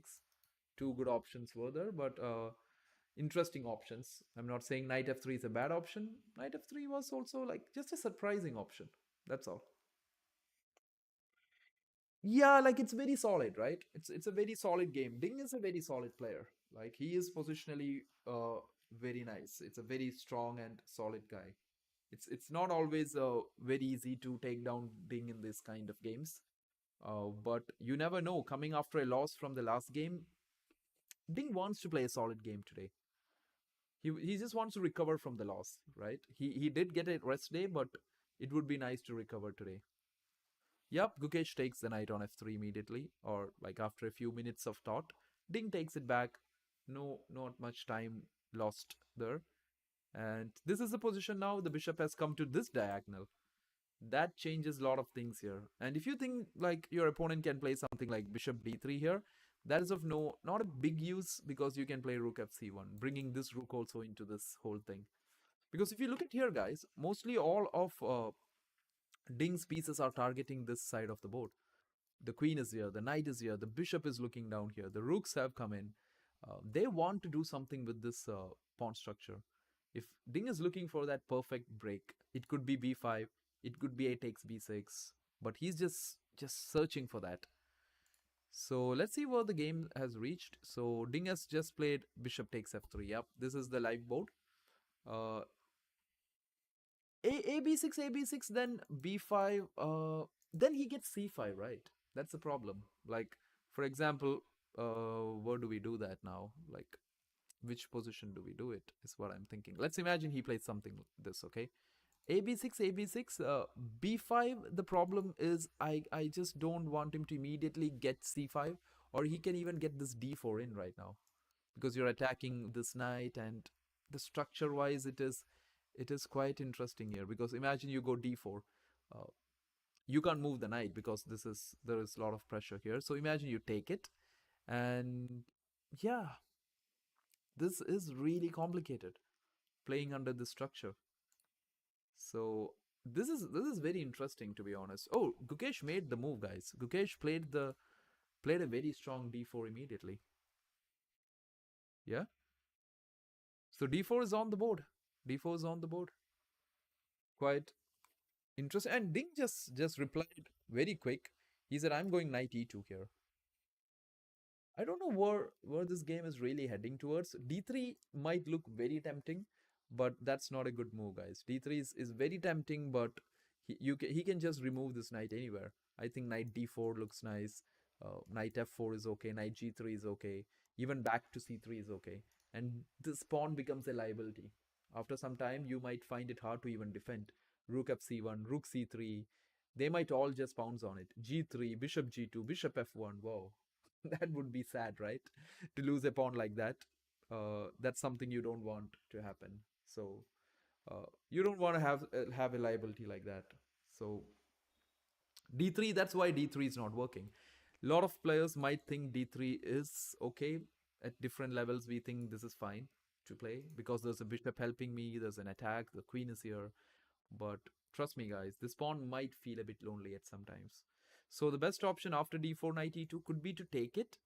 D takes e3, and yeah, this could this whole thing should fizzle out very equal. So it's either something crazy is gonna happen today, or both of the players are just happy to shake hands and be fine with the result of a draw today. Because I think Ding wants that draw. Like, Ding would be happy with the draw because he can recover. Gukesh would be happy with it as he's playing the black pieces. He'll be like, I'll come out tomorrow with the white pieces and I'll make you work for your point again. So I think Gukesh is trying to play it safe in with the black pieces here. Like, he doesn't want to complicate stuff. I think moves have been played here. Yep, d takes e3 being played. Uh, D takes E3 by Ding. This looks very equal, guys. Like now, all those complications have just left the board. Uh, this position looks quite equal. I think one last accurate move Gukesh just might need to play is just C5, right? B takes C5. I don't know. Can you take Rook takes B5? Is this an option? But then A takes B6, Queen takes B6 maybe, Queen takes B6, A takes B6. This is equal. Of course, White can try to put pressure on this guy, but you need a Magnus here. Yeah, exactly. But yeah, very solid. Open center could be hard for Gukesh. Yeah, but still very solid. This bishop is very good. But the thing is that the position is very solid here. Very hard to break. A lot of pawn trades and there's nothing. There's no passed pawns. There's no majority. Like Gukesh has a majority 3 versus 2 here, but I don't think that is just enough here.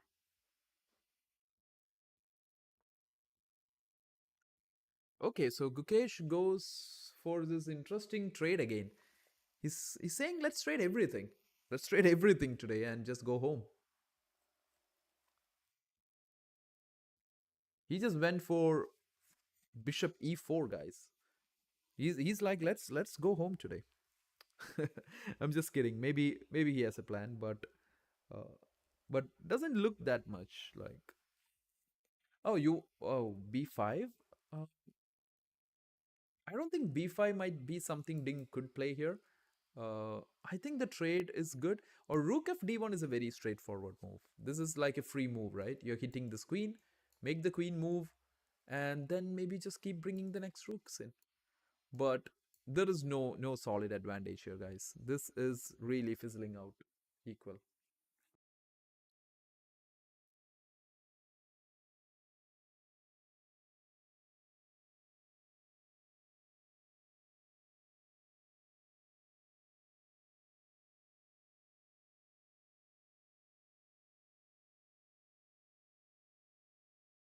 Oh, you want Gukesh to play b5? No.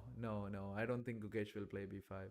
The reason is simple because uh, see takes b5 is just very weak. You see this guy? That's enough to lose a game, right? So he will get onto the square and just be done. It will be just over. So we don't want b5 for Gukesh. So if you're like, let's come back to this position here. Takes bishop e4 is being played. I think Ding will immediately go with something like rook d1. Has he? Yeah, he has played rook f d1. Yeah, it's happened on the board. Queen e7, yeah, Queen e7. This is getting very quick now. I think both players know exactly what is happening. It's a very equal looking game. Uh, Nothing special. There is no clear weakness to put pressure upon. There is no targets here for both players much. I think Ding would just trade it off, and we might see a repetition or something. I don't know if they can make a draw before 30 moves. Can they do that? Can they agree for it? Or are they just gonna put lots more of their energy into today's game? Good day for Gukesh actually. Okay, Ding just agrees to this. Ding just needs to draw here. He's saying that he doesn't see a way to continue. So takes knight takes has happened on the board. I think we are gonna get a quick day today as the trades are happening very quickly. The rook might just come into c1, or it could be a takes b6. This is another option. Knight c3 is another option. You trade off everything and it is just done. Maybe knight c3 here. Yeah, because knight takes c3, queen takes c3. c5 again is quite a move, but then a takes b6. C takes b4. And okay, queen b2, a takes b6. But still, this pawn is just lost, right? Rook d4 and it's gone. So, some fun chess today, guys. Like, it was dry. I need to accept that. It was nothing too much, but from a positional point of view, there was some very interesting points here that we could see. So this is the position right now. I'm just thinking whether the players would agree Ding could just improve with knight f4 or knight d4. This is where someone like Magnus comes into play, guys. Like if you put someone like Magnus into such situations, he still makes you keep playing. He tries for these small inaccuracies from the opponents, because he this is the kind of position he wants to play. He likes to play. But as we all know, that's a very good or a different class apart. But as of this game, I don't see anything much coming now. I feel I feel this. Yeah, Arigasi. I don't know about Arjun Arigasi. Like Arjun likes bit more of maybe complicated stuff. I seen him play a lot of complicated variations or openings. So he likes to really mix it up. But for Magnus likes this very dry kind of positions where there's nothing to play. You guys just keep maneuvering, and he will just keep maneuvering forever in this kind of stuff. That's what he actually did even at the very first time he played in Chennai against Vishay Anand for the World Championship. He yeah, that's true. And that's what Magnus did against a lot of players. Just makes them drains their energy out of the game, and then takes them to the end game and finishes it off. That is something Magnus is known for, and we all know that. We still see that, like in the recent Tata Steel. Also, we could see Magnus grinding out stuff. But yeah, this seems very equal. The game is looking like there's nothing here. But there have been games that we have left saying nothing, and there have been results in those games too. So this is the World Championship game number 4.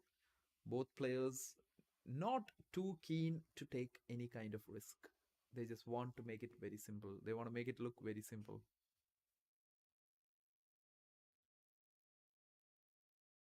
So we're just waiting for some more moves from Ding. Uh, Ding is taking a bit more time here. They're at move number 21. He knows he can make move 40. But I don't know. I'm just okay. He takes a takes b6 also. So this is just getting easy now. A takes b6. It's gonna be a takes b6 back. Gukesh takes it back now, and yeah, looks very equal. And are we gonna see them shake hands and just decide this game here?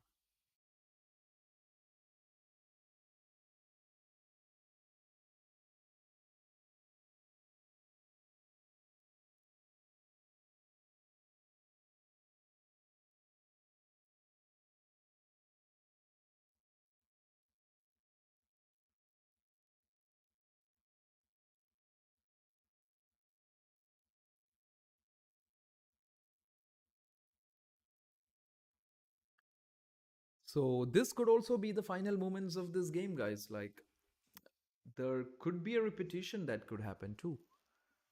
Uh, Maybe something like knight d4. Can he play knight d4 here? But then c5 is something he needs to be careful about, right? Yeah, that's also possible. Knight c3 is quite possible. I agree. I don't know if Ding would do that. I don't know if he wants to trade again. He could go knight f4 if he wants to play. He could go knight d4, but c5 is an option, guys. The thing is that you can see that on the queen side, if there is something that we can look at, it is that black has a majority here, 2 versus 1, right? But that is just not enough to win this. In these positions, white will put all the pressure on it and stuff. So rook c1 can happen, queen like knight d4 can happen, knight f4 can happen, knight c3 too, just like what you mentioned. It's also something possible, and the game could just be going down into a draw. Seems like a very quick day at the office today for everyone. So Ding says, let's take this to the weekends. Let's see who comes out on top on a Saturday and Sunday. Yeah, I think that's what Ding and Kukesh wants to tell everyone.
Okay, guys, knight c3 being played. I think Ding just wants this game to get over with. He's saying it's time to go home.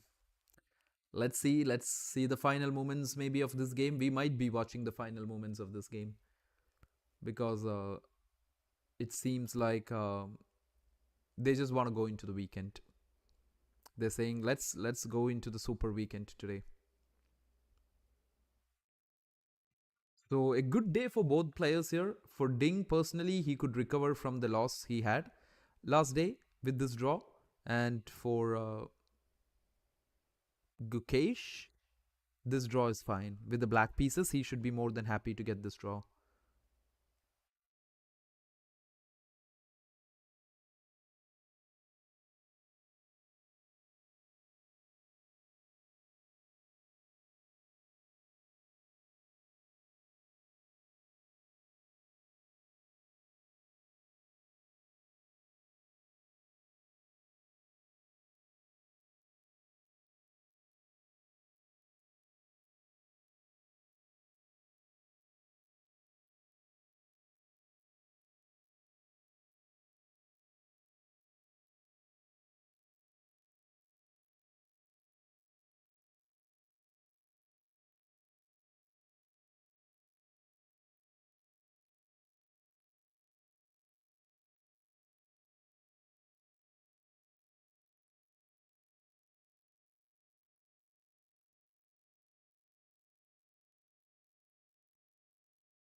So knight c3 looks like a very straightforward draw offer here.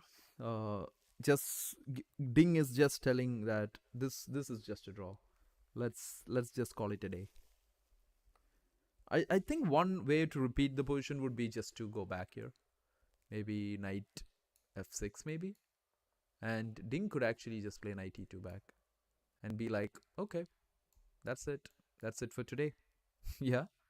But I don't know what Gukesh is planning to do here. Knight c3, he could just take it too. This is also fine. Takes, and c5. Takes with the c pawn. Rook takes c5, queen takes c5. This is all looking good. I don't see a big error happening here anymore. Uh, at this level, you can't expect a big mistake here because this has to be a draw. So we're just few moves away, guys, from actually taking this game into a draw. I don't know if we are calling it a bit too early, but it looks very drawish. There's nothing happening. A good day for both of them actually. Even if it's a draw, it's a good for both of them because both of them get something out of this draw. For Gukesh, as I told you, it's a draw from the black pieces. He should be very happy with it. For Ding, it is a what do you say? It's a good draw for him too.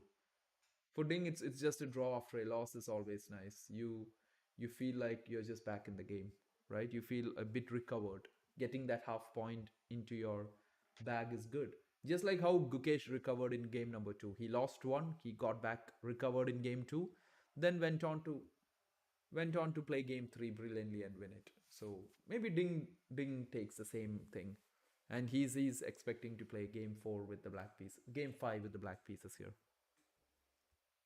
So this could be a short day for us today, which is great. If it's a draw, it's great. Uh, the fun thing was that there was this World Championships where Magnus was playing, guys. Where if you sit and start watching it, this would be the position, and Magnus would make you watch for the next 3 hours too. That was also interesting, right?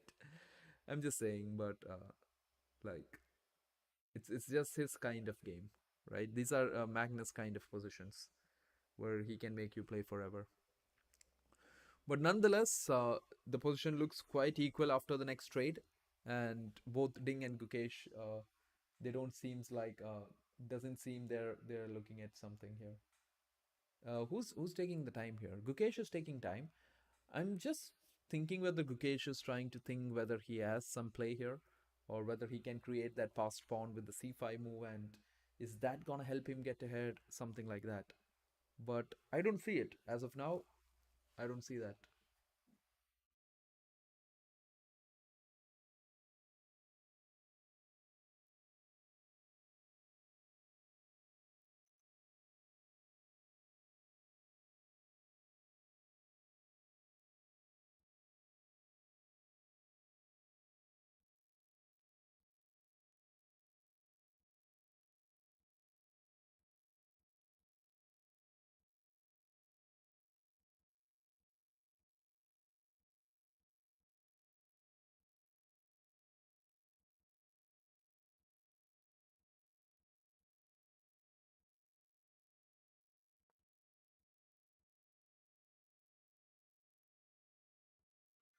Okay, rook to d8 being played here by Gukesh.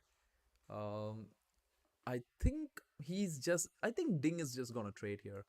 Just take. Oh, Ding is very quick. I think he just knows where this game is going. So it's just rook takes queen, queen takes queen.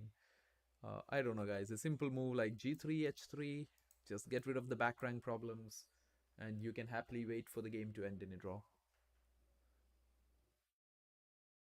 So final moments of the game that we are watching right now. Ding Liren, the world champion, goes with h3. You see that? I don't know whether these guys are allowed to agree draw before move 30. Is that why they're trying to play it out? Or can they just make it? It's a world championship, right? If they want to make a draw, let them make it. So I think I think there's nothing here. It's just that I don't know. Ding might be a guy who's like, is he a bit shy to offer a draw? Is he like, should I ask it or should I not? I don't know if you people have faced that problem. Like when you're playing a game, you know it's a draw. You want to ask your opponent a draw, but sometimes they're not even looking at you. So could be it. But as of now, I feel there is nothing much happening here. This game is going towards a draw. Would love to see some results other than running down the clock. Yeah, exactly right. I think uh, at the moment we don't have anything. I think this game looks quite equal. Like we just can't expect a result in this game. But psychologically, it's a good game for both players. For Ding, it is good because straightforward coming off a loss, a draw is okay. For Gukesh also it's a very happy draw because he's playing the black pieces.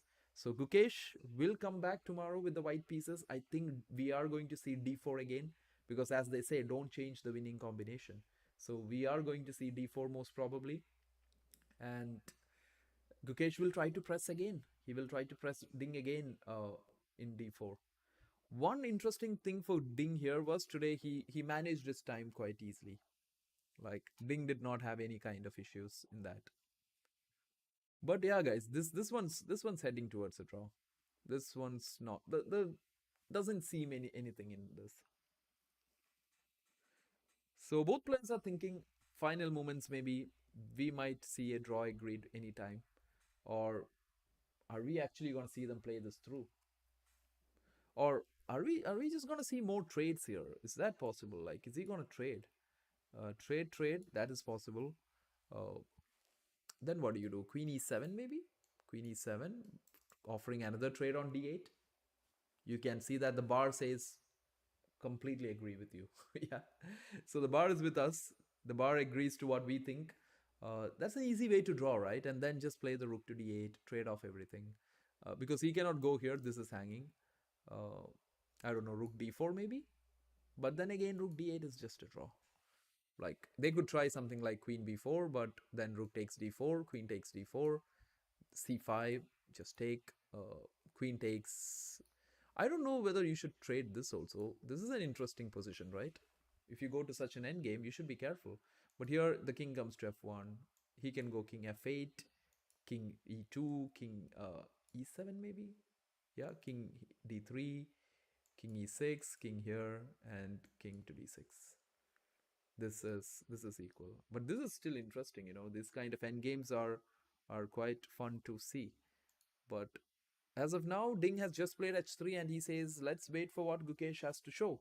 But what I feel is just few trades is just all that it takes. Takes queen e7 and then offer one more trade and shake hands and have a good day. Like it's good that if even if they agree the draw very early, it's good for them. They have a lot of time. Draw is a good result for absolutely, like, right. He's playing the black pieces, and I think if it's going for a draw, Gukesh shouldn't be spending too much time here. He should just take the draw and just save all his energy for the next one tomorrow with the white pieces. That's what makes sense for me. He shouldn't be spending too much time trying to figure out anything here. No need to stress out. He just can go for the next one.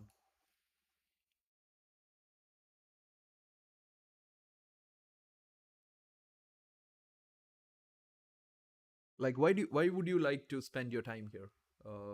Why would you want to uh, or else he should be thinking of grinding this game and just trying to get a win out of this. In that case, that is great.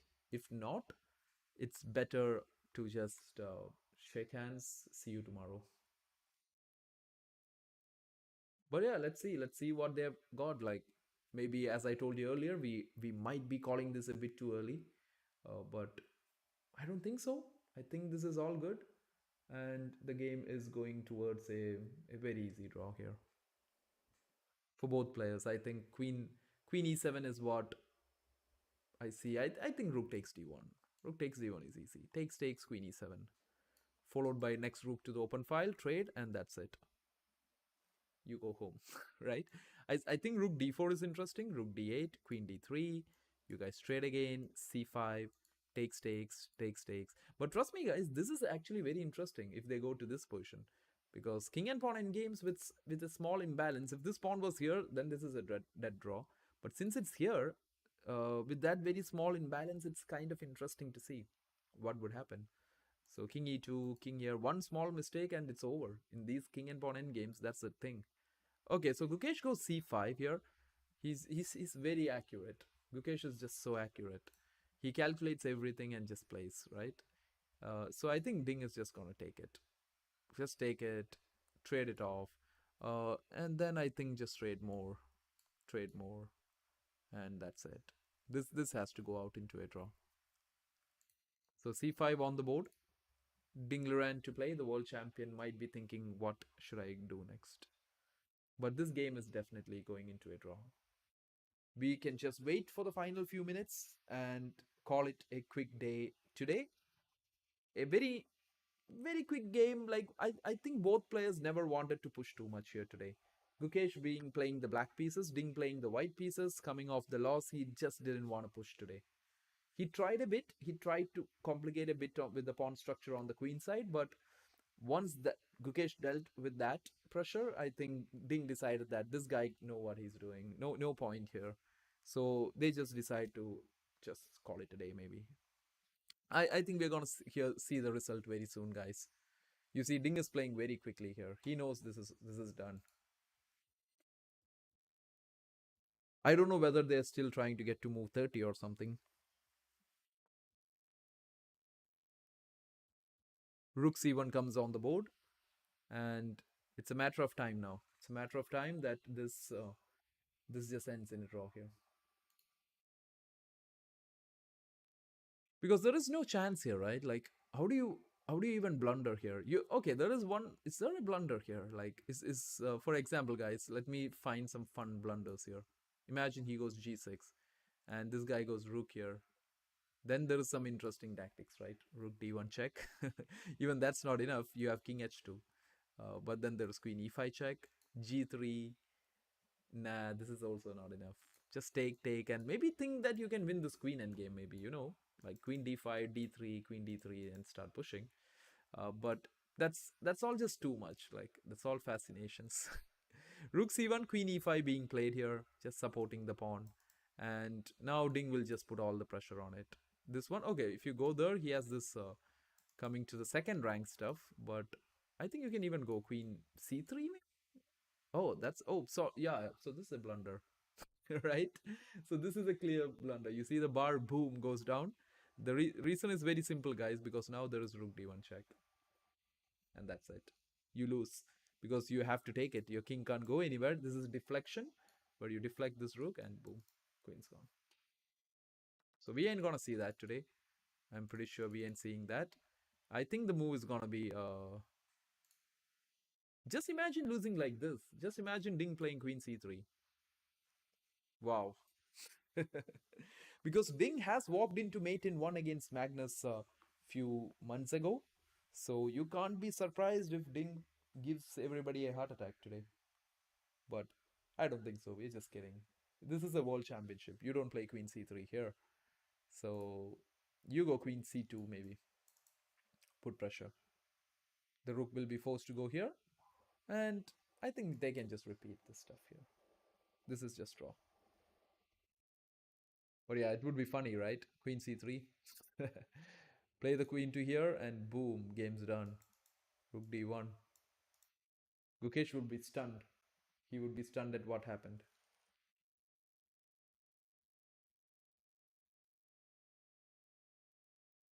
But yeah, Ding is taking his time here. He's just trying to find those final few moves left to finish this off.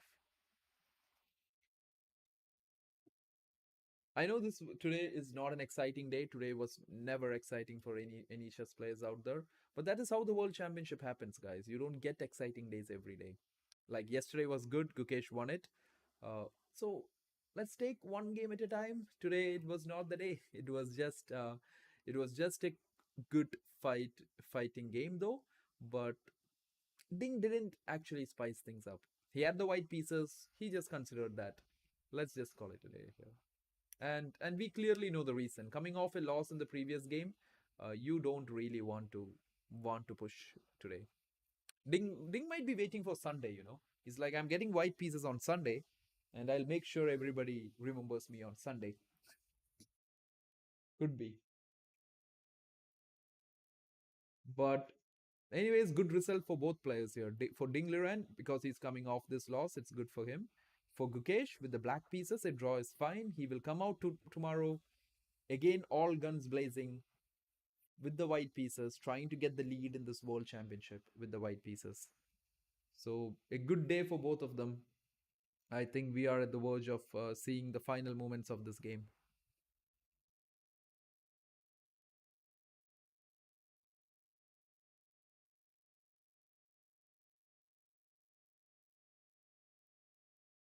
So if you're new here, if you're just watching this live right now, or any time that you're watching at the end, this was the NF3 being started with knight to F3 today.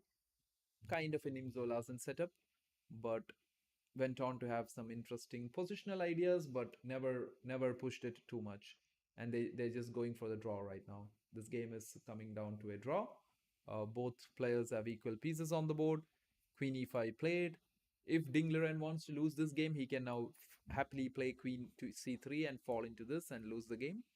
But he's not going to do that because he's a world champion, and world champions don't do that. That's what I hope. So, yeah, that's what's happening, guys. So, like, this is exhausting actually. Like, why is Ding and Gukesh taking time here? Why can't they just play some like, they should be just finishing this off now. If they think there's nothing in this position, they should finish it off. Like, there is no point pushing. But yeah, we can't call it too early. Maybe Gukesh can argue he has this pawn, which could be a potential winner. But I don't find any breaks, anything that really helps it. Oh, Ding was not on the board. Ding was like somewhere. Bro is back.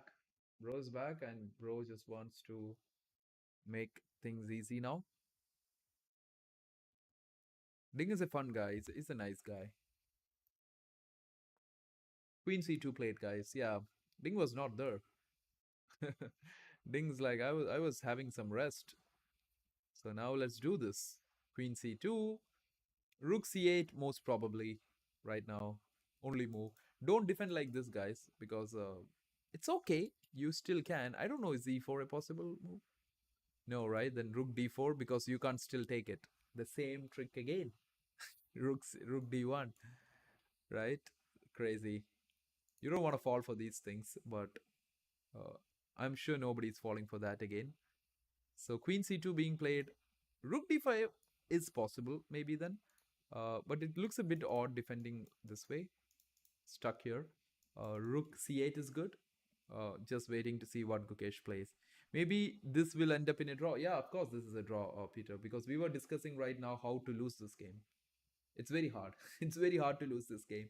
The only way we see to lose this game is like this. Check here, play this, and go take the pawn. Boom. Be happy that this happened. Yeah. But Ding not in such a form to lose it right now. So Queen c2, this is a world championship, guys. All funs and jokes apart, this is going down to a draw. This game is clearly going down a draw. Not one of the most exciting days out of all the four games. Game 2 and 4 has been not that exciting. The even numbers have not been looking good. But Odd numbers have always been exciting in this World Championship. 1 and 3 results have happened. That means game 5 tomorrow. Are we going in for another result? Which could be exciting. So Gukesh with the white pieces tomorrow. Let's see what happens. I will also wind up today after the next few moves, maybe. It's just that they're just taking their time, relaxing, settling down, just uh, just making sure they are not in a hurry.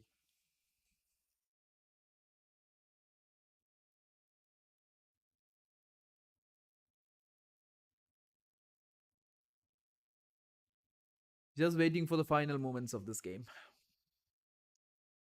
I don't know. I think people already saw that today's game was not going anywhere too much. I see less people turning out today.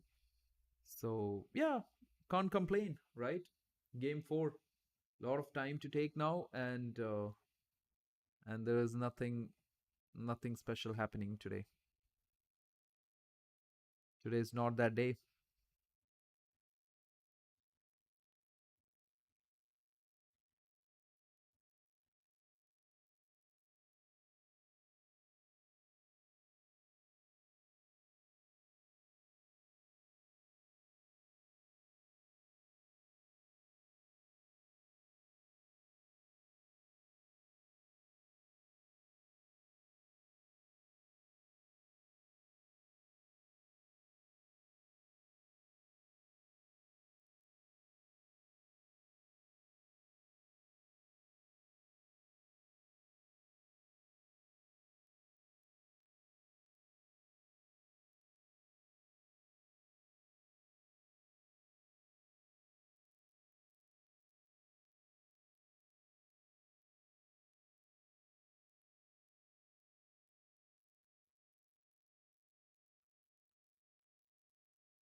Oh, really?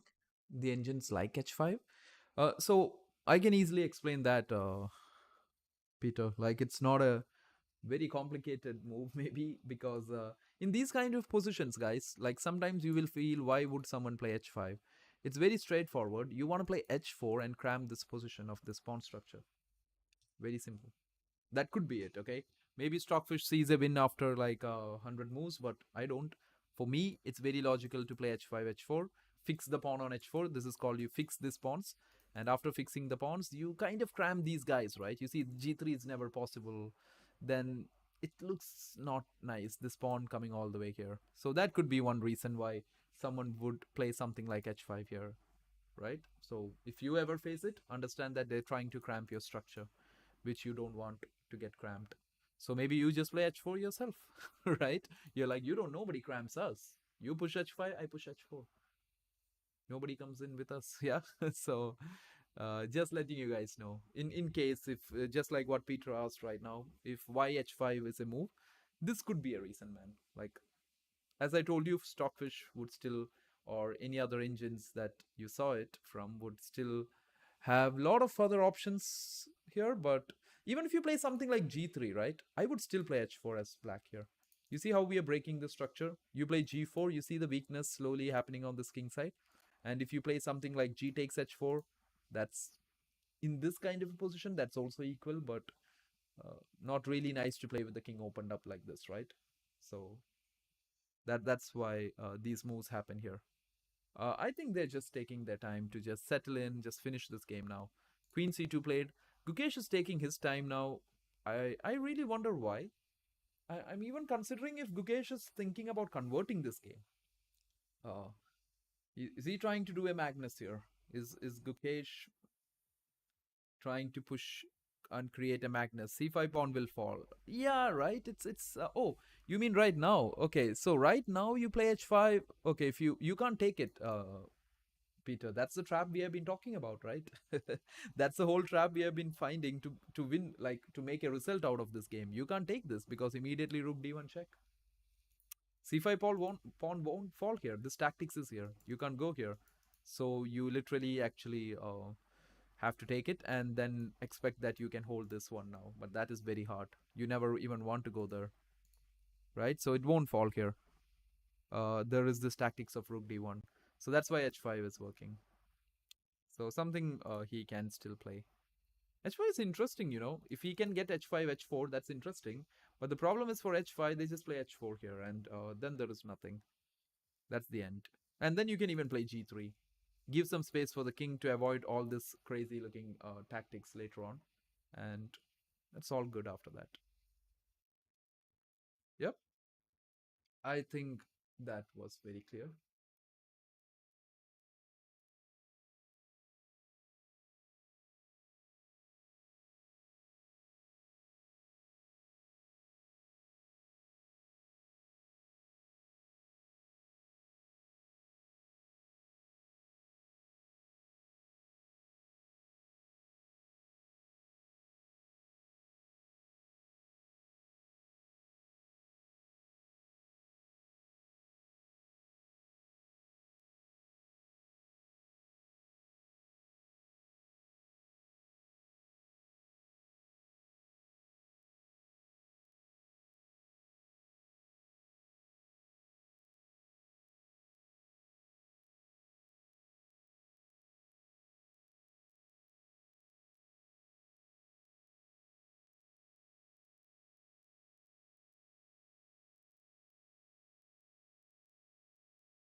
The funny thing about this game, guys, is the way I decided to put my title for this game.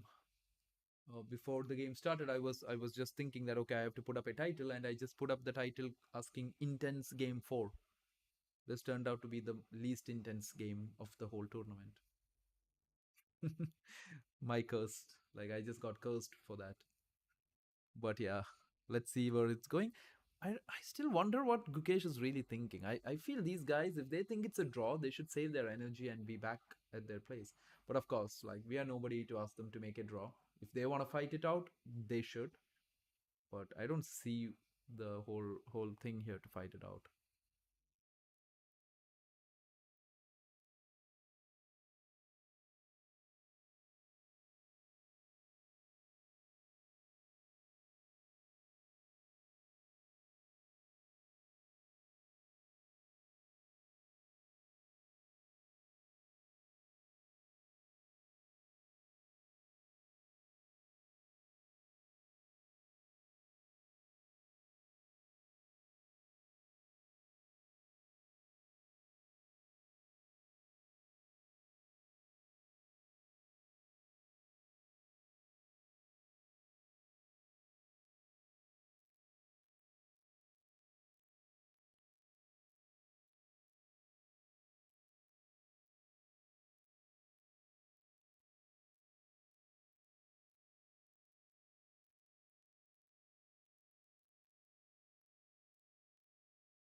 So yeah, guys, I think Gukesh is just taking a lot of time here.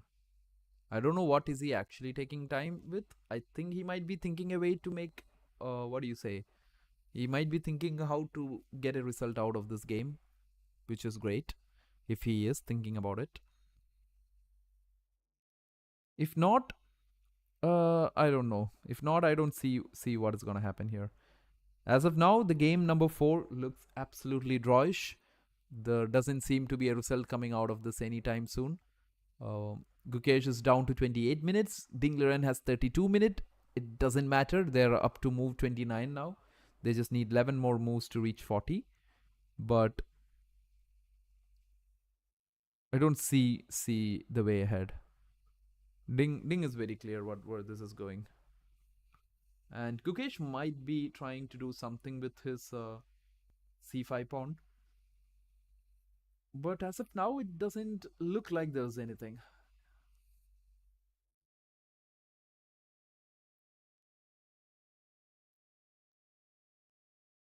Yep, you can see him. You can see him already understanding that this might be not going the way he wants.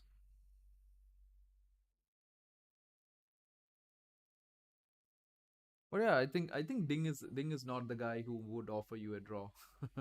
Ding would just wait until everything, all the procedures are done.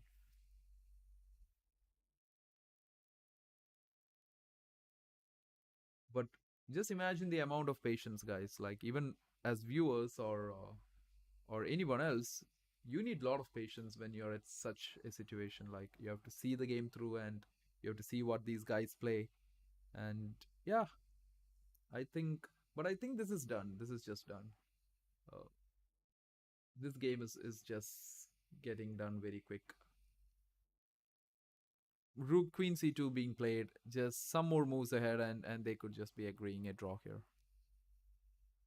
Kesh can try. Of course, he can play his pieces around, but I don't think it will make a big difference here. This is game number 4 of the World Championship, and it is going towards a draw.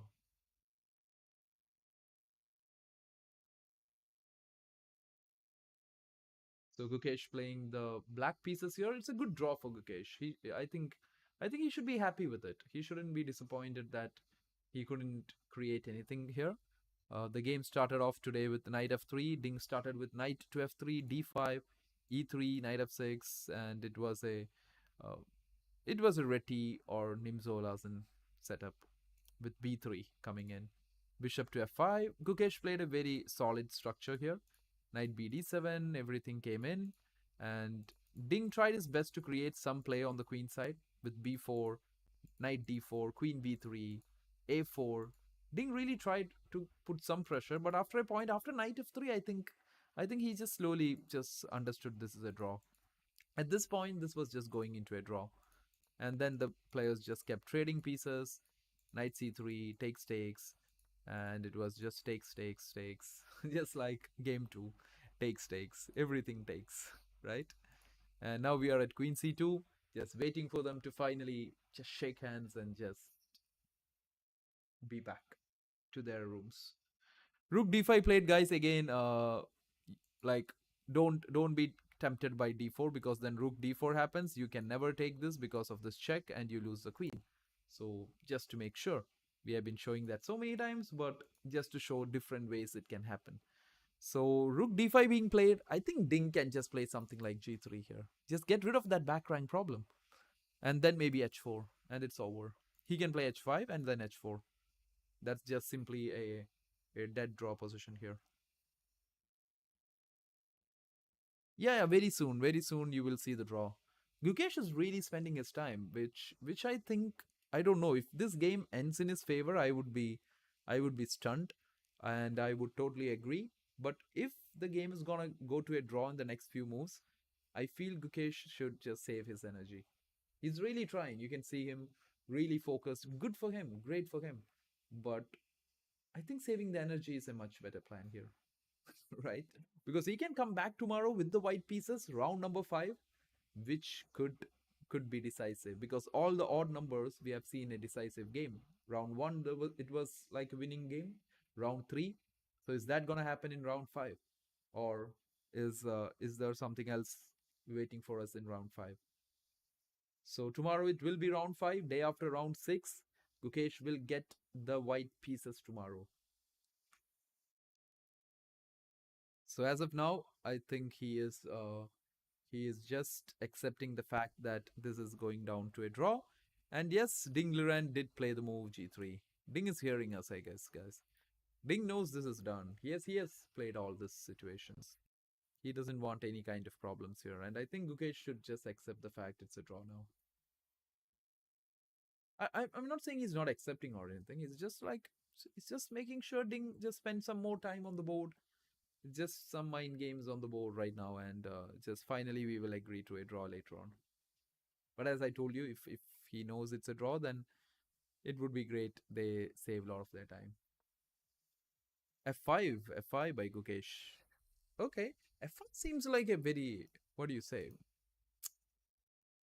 It's a bold decision. Is he gonna go G5, H5? Is he gonna attack Ding Liren here?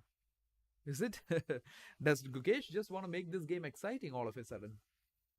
Because it just weakens a king a bit. I'm not saying too much. You can still go Rook B1, try to get the seventh rank and stuff and all, but too hard to do that. I don't know. Like it's just still dead draw. So it's a very drawish position. Maybe Queen C4 here. Just pin this rook down. He could play King H8 or King H7, and then just move around with your pieces a bit more. H4 maybe? Does that work?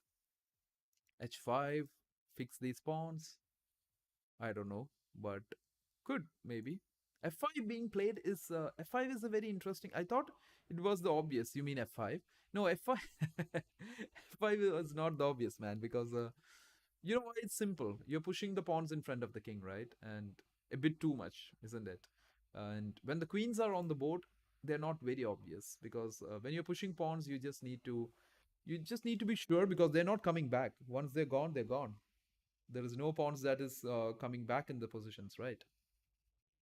So, but nothing much for Gukesh to bother about or worry about here. F5, this is still a draw. This major piece endgame, equal pawns. This is still holdable. You know what? Even when this pawn is not on the in the board, like imagine this pawn is gone. I don't know after F5 though, but when this position, right? See, if imagine this is the position, guys. 3 versus 4 with the pawn on C5 not there, it's still very hard to convert. So just imagine the conversion with the pawn there. I'm saying for white, okay? Finally, B pawn got happy to be part of this match. And now he's in a yeah, exactly. He's on C5 now. He finally got to move his ranks. But yep, that's the best thing that could have happened out of this game. The B pawn getting some play. But other than that, there was nothing special here. This game is going towards a draw. F5 being played. I don't know whether Gukesh is he really trying to push this game? Is that the reason he's taking this time? Is he planning to play something like G5 and go all crazy here? Like let's imagine Ding plays something safe, okay? And go boom, G5, you see? That's a blunder. Not a blunder, it's a big mistake. Because all of a sudden, guys, you see the amount of exposed king that you like. How exposed is your king? Gukesh is never ever gonna play that. I'm just letting you guys know. If you're thinking, why can't he just push these pawns and do something? It just opens up your king so badly, and when the queen is on the board, that is a bad idea, because rook b1, rook b7, queen a4, and all of a sudden your king is gonna be like moments away from getting checkmated. Yeah, I think queen c4 is also an option. Yeah, queen c4 seems like a decent option here, right? Pin it down, or yeah, I think it looks good, but nothing special right now. I think we are just walking into a draw today. uh, I'm just waiting to see when the players would agree to that. F5 being played here. Ding is thinking right now. He's in move 29. Can't complain why Ding is thinking here, because F5 is a move that makes you feel like, do I have a chance? Is it a bit of a weak move that he has just played? So completely understandable if Ding is thinking. So he is just trying to see whether Gukesh has he made some more weaknesses here, and do I have some good chances here?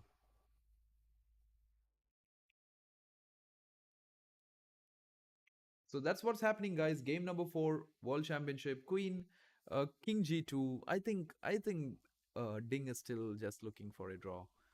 Queen E4 is would be straightforward. Queen takes, pawn takes, and this looks fine. He can play Rook C4 here, but then Rook E5 and then walk your king out. Yeah, and this pawn holds this square, and he could go G4 here, king here and king here. This is interesting. Like at any other level of chess, this would be interesting. King F7, king here. But now I think g5 just settles it out. You shouldn't let this king come here, right? So g5, and then no entry for your king, nowhere. This rook's got everything covered. The king is walking down the board, and but trust me, guys, in such an end game, right? At any other tournaments, or at any other level of chess, maybe not above 2500, maybe, but still, any other levels, like maybe there's a result here. Okay, this could go either way. Don't consider this over in such situations. But I think for Ding and these guys, this is just a piece of cake. I wonder why Gukesh would be going low on time here. Okay, he doesn't. He just plays king at 7. What's the plan? To get out this way or to play g5? What is Ding gonna do now? Is Ding just gonna like play the waiting game here? King comes back. They can just make a draw here if they want.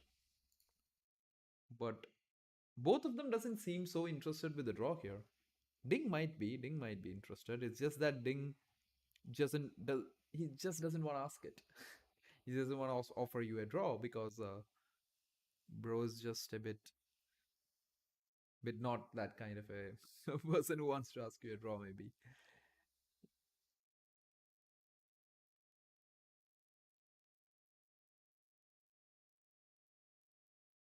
So that is the position right now, guys. Game 4 heading towards a draw, but it is going prolonging a bit ahead, which I don't think is actually very much required here for them.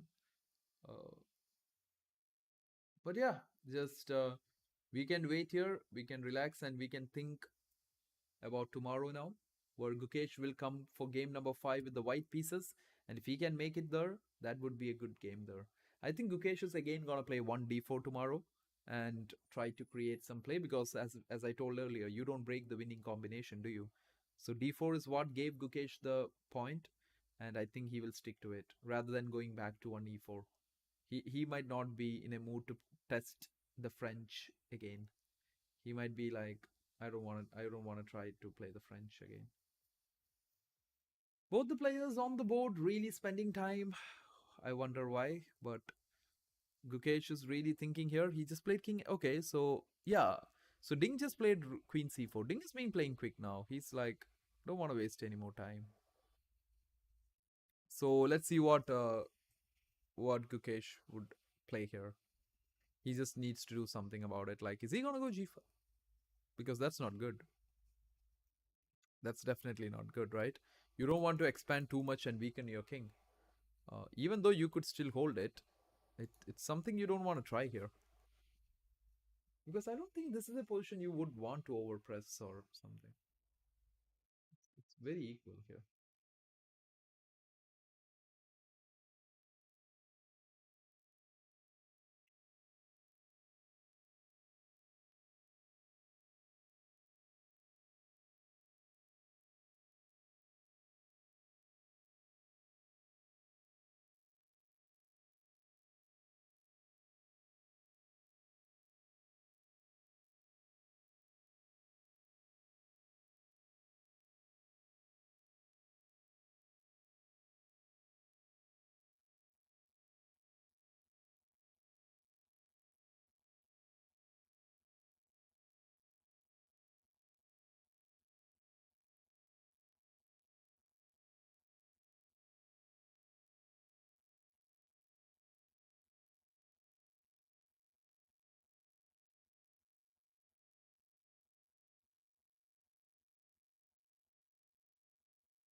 So the rook traded off in this position, right? I think it's still a draw, guys. Like rooks traded, even the queens traded off.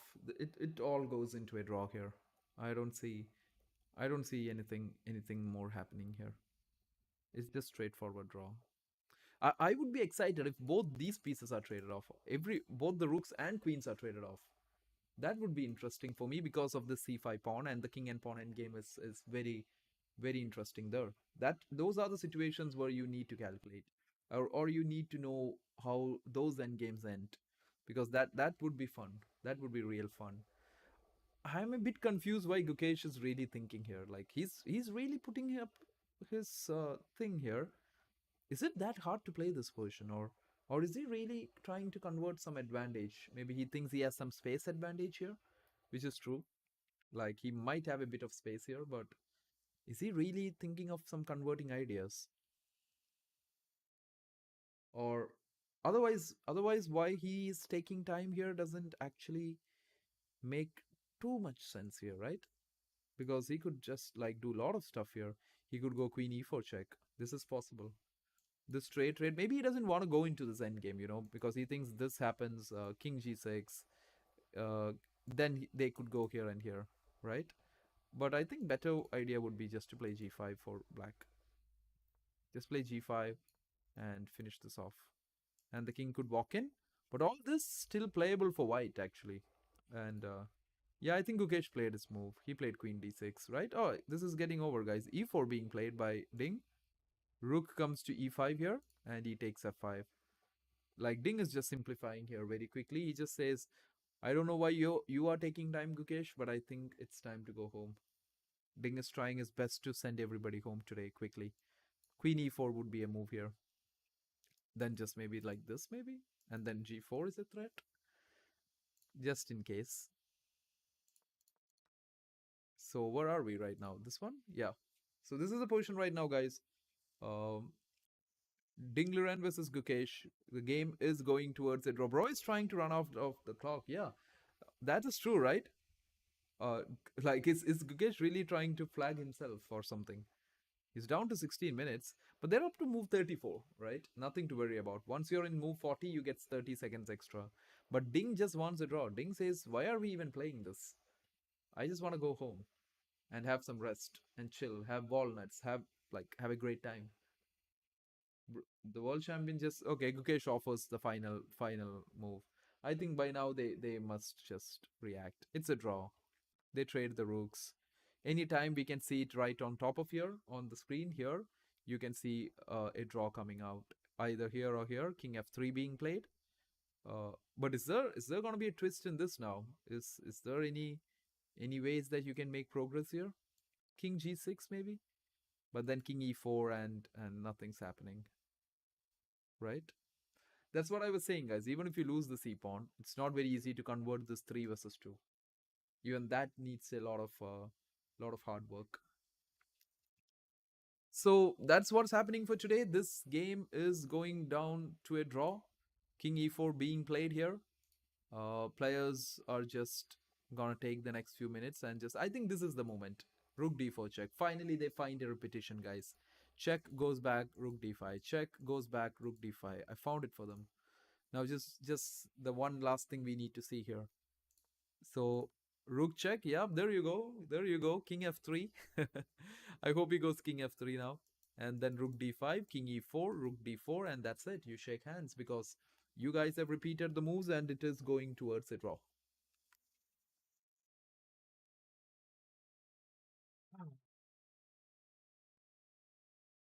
So not really exciting, but from a game point of view, there were few interesting stuff we could learn from it. So that is how game number 4 is gonna end, guys. It is going towards a draw. Dingleran versus Gukesh. Uh, oh, can you be like a bit excited and play King E5 here? Having an like advanced king, like if he goes Rook D2, we have like F4 and stuff. Just saying, but none of this is working. This is just a draw. They just need to finish this off now.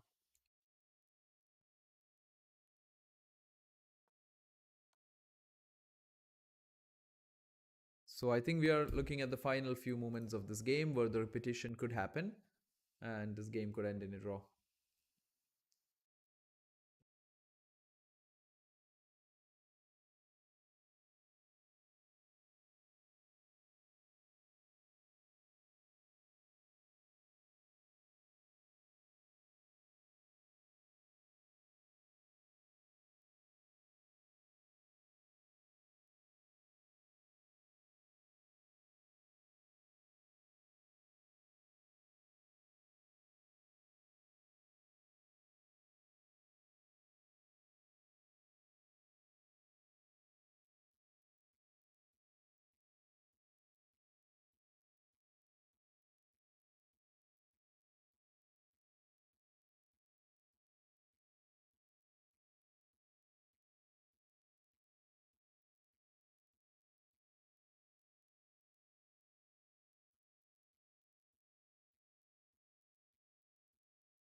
Okay, guys, so I think we are seeing a draw. That's it.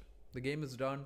They're repeating the moves, and it's just a matter of just accepting the draw now. And we will see a result anytime now. They've got the 30 minutes extra right now, but when it is least needed, you don't need the 30 minutes here. Yep, the repetition has happened. Why is it not showing draw anymore? Yep, king e4, rook d4 once more, and that's it. That's what I feel. Yep, draw. That is the end of game number 4, right? Yeah, game number 4.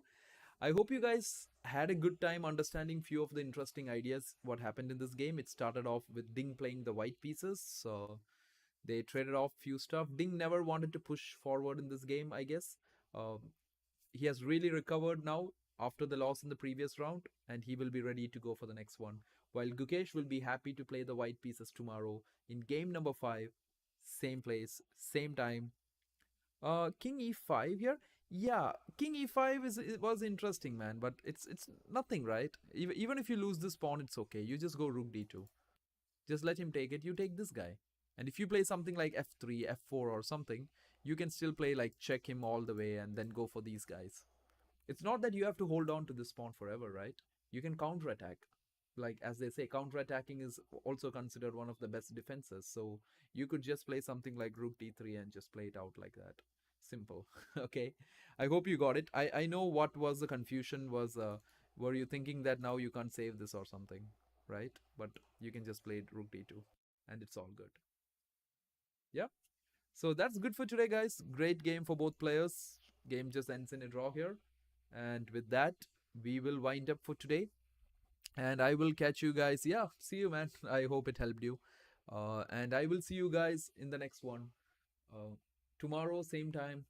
Let's see game 5 because the odd number of games have always had a result. And with that, let's see game 5. Gukesh playing the white pieces. Can he take down the world champion or will Ding register another win with the black pieces? So, a lot of interesting questions being asked for tomorrow. And as we catch up for the next game tomorrow, you guys take care. Uh, Oops, my camera. I will see you all there. And until then, you take care, guys. That's end of game number 4. It's a draw. I'll see you.